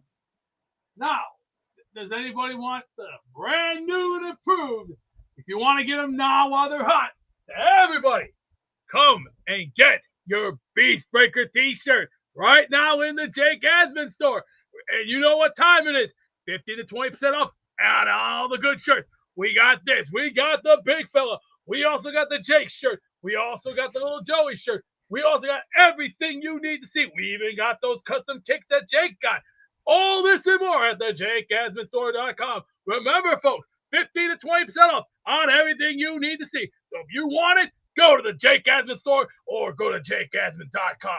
And remember, get your Jets shirts now and prepare for football season.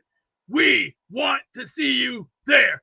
And come and get your Beast Breaker shirt right now in the store. We'll see you there.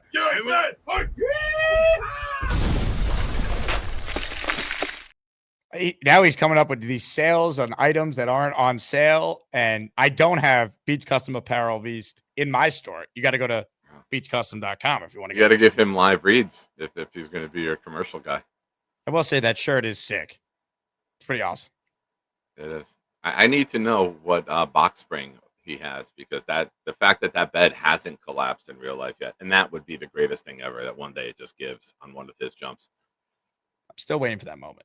Still waiting. Last chance to get in on the raffle for those who tuned in late, and you're going to rewatch the show when we're done, but you want in? Right here, I'm holding a signed Wayne Corbett jersey. So if you want to win it, you got to enter the Asmaniac raffle this afternoon. We will announce the winners of our 3 weekly prizes. So enter for your chance to win. Zach Cartwright, he checks in, says Jets 17, Pittsburgh 10. Let's go Jets, Jets, Jets, Jets, Jets. That to me is a way more realistic score than some of the other ones that have been floating out there from our callers, because I do think this is going to be a low-scoring game. So does Vegas, by the way. The over-under, I think, is at 37.5 at FanDuel. Right? Yeah, it dropped. It was 38.5 a few weeks ago when I looked. Harrison Phillips is at the mic right now, and he was surprised that this from Zach Rosenblatt. Said he was surprised that the Vikings traded him, but said that he's excited to be a Jet. The arrow is pointing up. He also said that Kevin O'Connell told him all about why he should be excited to be going to this team. Said that O'Connell hyped up the talent the Jets have on defense. Oh, he's not wrong. There is talent on defense. That's all. I mean, they all have good years. Because last year you had regression from your best players. We need Sauce. We need Quinnen. We need Quincy to resemble their first-team All-Pro selves. We need Jermaine to be Jermaine at some point, hopefully as quickly as possible. We need another level from McDonald. We need Michael Carter to be out there healthy because he's a difference maker. We need Stevens to continue his good camp into the regular season now. But I think there's talent there. I think Sherwood's really good. He's still getting better. Like, I like the defense a lot. I think they're going to be a top 10 defense. Yeah, agreed. For those of you interested in the numbers game, Harrison Phillips will be wearing number 97, and Jawan Briggs will be wearing number 91. Good number. 97 is what he wore in Minnesota. Curly says, I've been hearing about talent for years. When do we win football games? Hopefully this year. That's the whole point. Does coaching matter? I think it does. Mark. Yeah. He says, calling it now, last minute Folk field goal to take the win. Week 1, Shades of Tampa Bay 2013 game. The Revis return to MetLife game. Now we have Rodgers return to MetLife game. Can we have a similar result?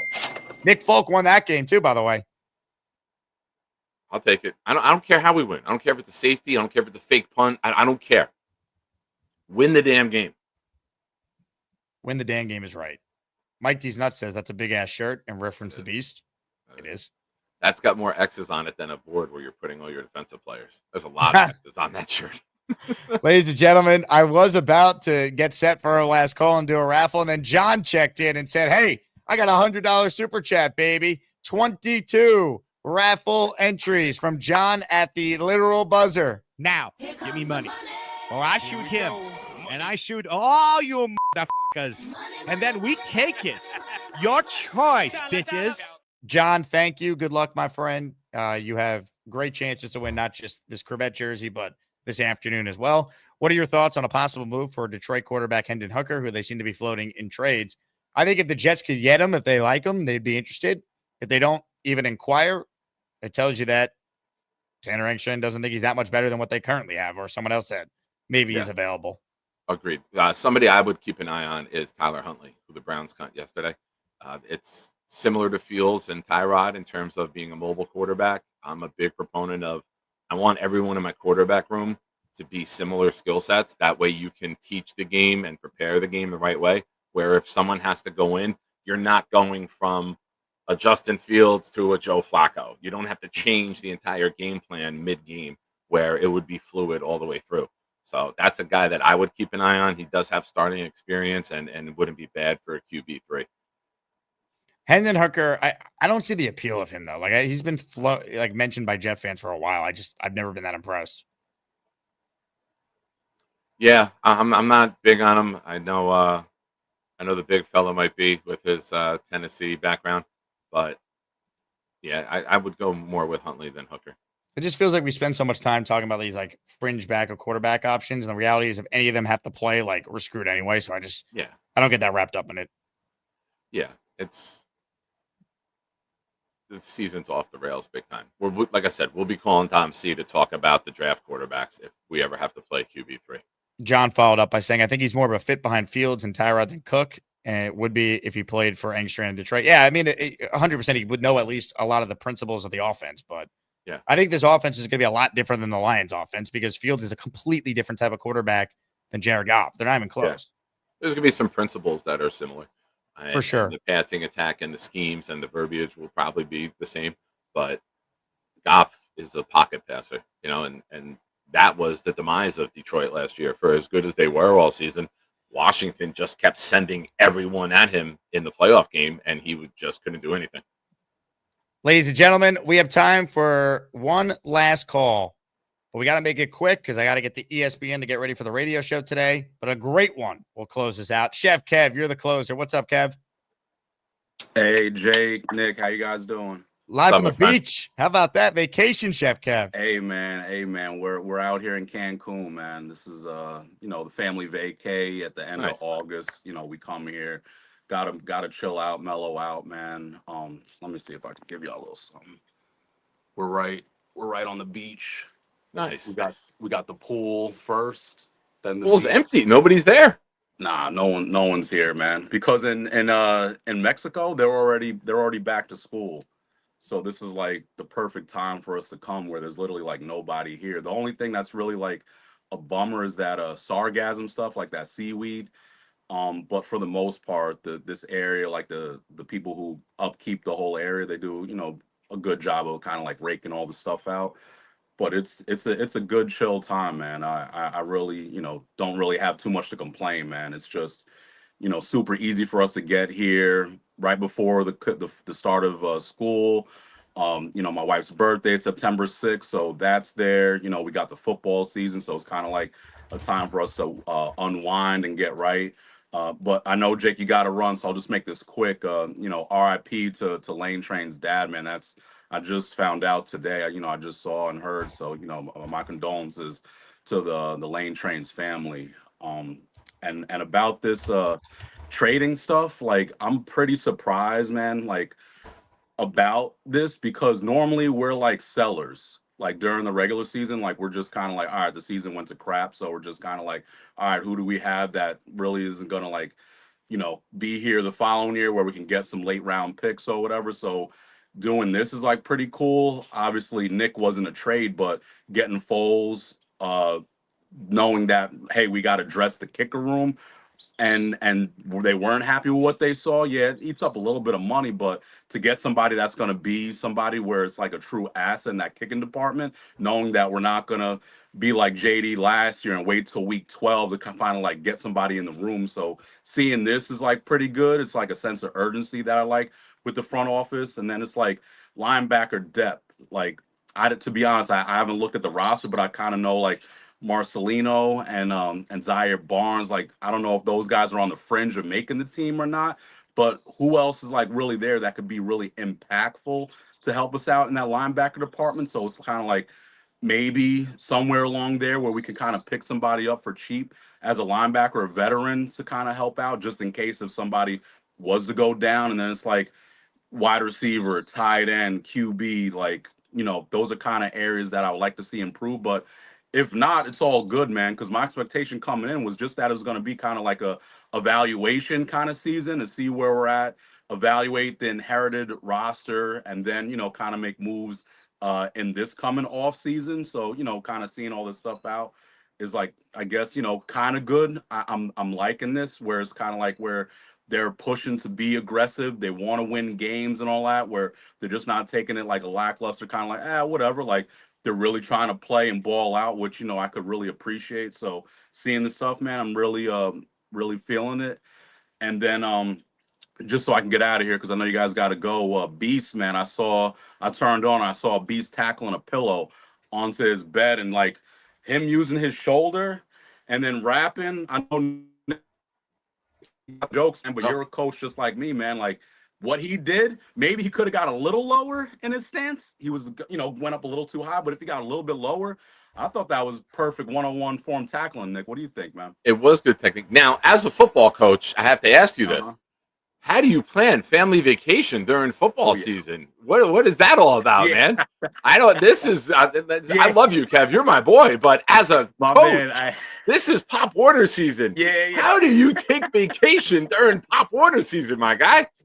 Hey, being a chef, man, I come to practice with some food, man. So it's a little bit you softer. bought favor. And I gotta break it to them. Plus, I tell them like weeks in advance, like, hey guys, don't forget, I got this trip.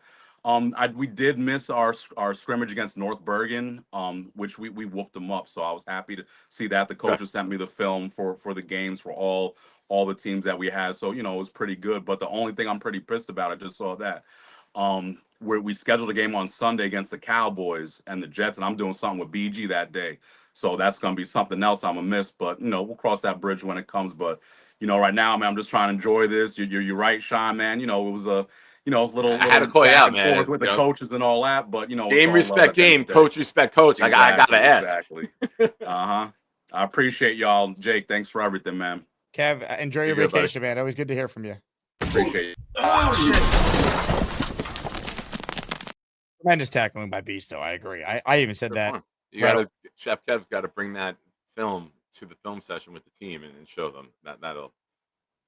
Alex W, excuse me. Thanks for the membership super chat. We did talk about this earlier. I don't see a legit receiver trade coming. Pierce would be the guy I'd love because of his big playability with limited targets. That's kind of the style of offense I think the Jets are going to have. So, and he had a great game against the Jets last year too, for what it's worth. So I'd be in on Pierce, but I'm not expecting that. Also want to send my well wishes to Bonesy's dog, Rex.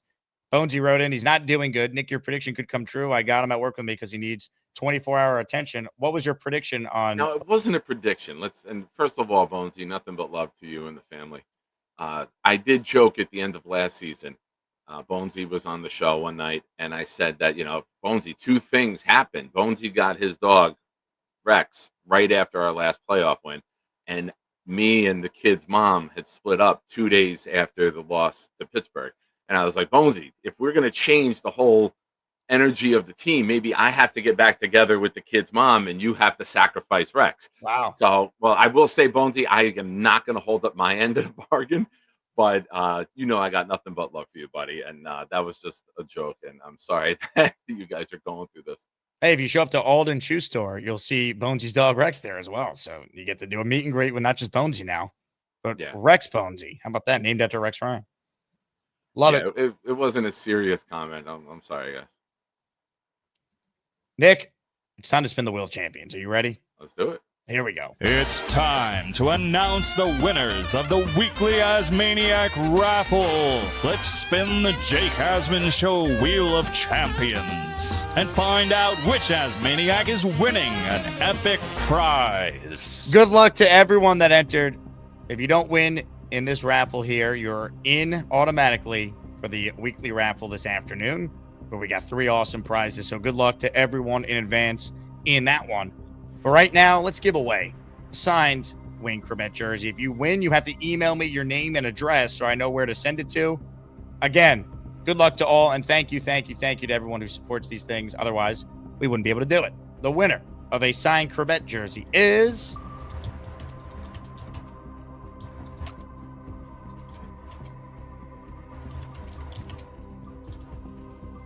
J-A-C-K. Jack, congratulations. I believe this is your first ever raffle win. Hit the Jet chant. Jack, please email me, asmanjake@gmail.com. asmanjake@gmail.com. Your name, I'm assuming it's Jack, but what's your last name? And then tell me the address where to mail you your jersey. But congrats, Jack. Well done. And we appreciate your support. On that note, Nick, you're going to be joining me during the season every week, so I'm looking forward to that. We got our tailgate coming up and our group buy game in October, so that's going to be a ton of fun. Thanks, as always, for your time. Appreciate you hopping on the show today. And everyone go subscribe to the Nick Shine Show. Subscribe to Nick's channel. He's pumping out daily Jets content as well. Perfect. I just dropped the link in. We're trying to get to 1,700 by the start of the season. And Wednesday mornings in season, week after week, right here with Jake. Looking forward to just joining you, discussing Wednesday's a great day for us because we can kind of put the bow on the game that just happened, and then we could start to open up the next game and look ahead. So it'll be a good day. So Wednesdays, Jake and Nick, be here for it. Let's go. On that note, everyone have a good day. Tune into ESPN New York from 1 to 3. I'll be back in the late afternoon, late 4:30-ish, 5 o'clock, depending on what guest I lock in. If I have a guest, we'll talk more Jets then. Harrison Phillips, as Nick mentioned just before, he spoke, so I want to react to some of his comments and a whole lot more. On that note, I will talk to you guys soon. Jets, Jets. Ladies and gentlemen, 13 days from right now, the New York Jets will be kicking off against the Pittsburgh Steelers and Aaron Rodgers. Bring it on, baby. Go Jets. Hey, congrats on the sex. To all the non-believers. To all the non-believers. Anybody can be beat. We're pissed off. People gave us no chance, like we barely made it in playoffs. We're a good football team. For all you non-believers, disrespect us, talk crap about the defense like we ain't the third best defense in the league. All we hear is about their defense. They can't stop a nosebleed. 25th in the league, and we the one to get disrespected. Congratulations. See you in Pittsburgh. Can't wait.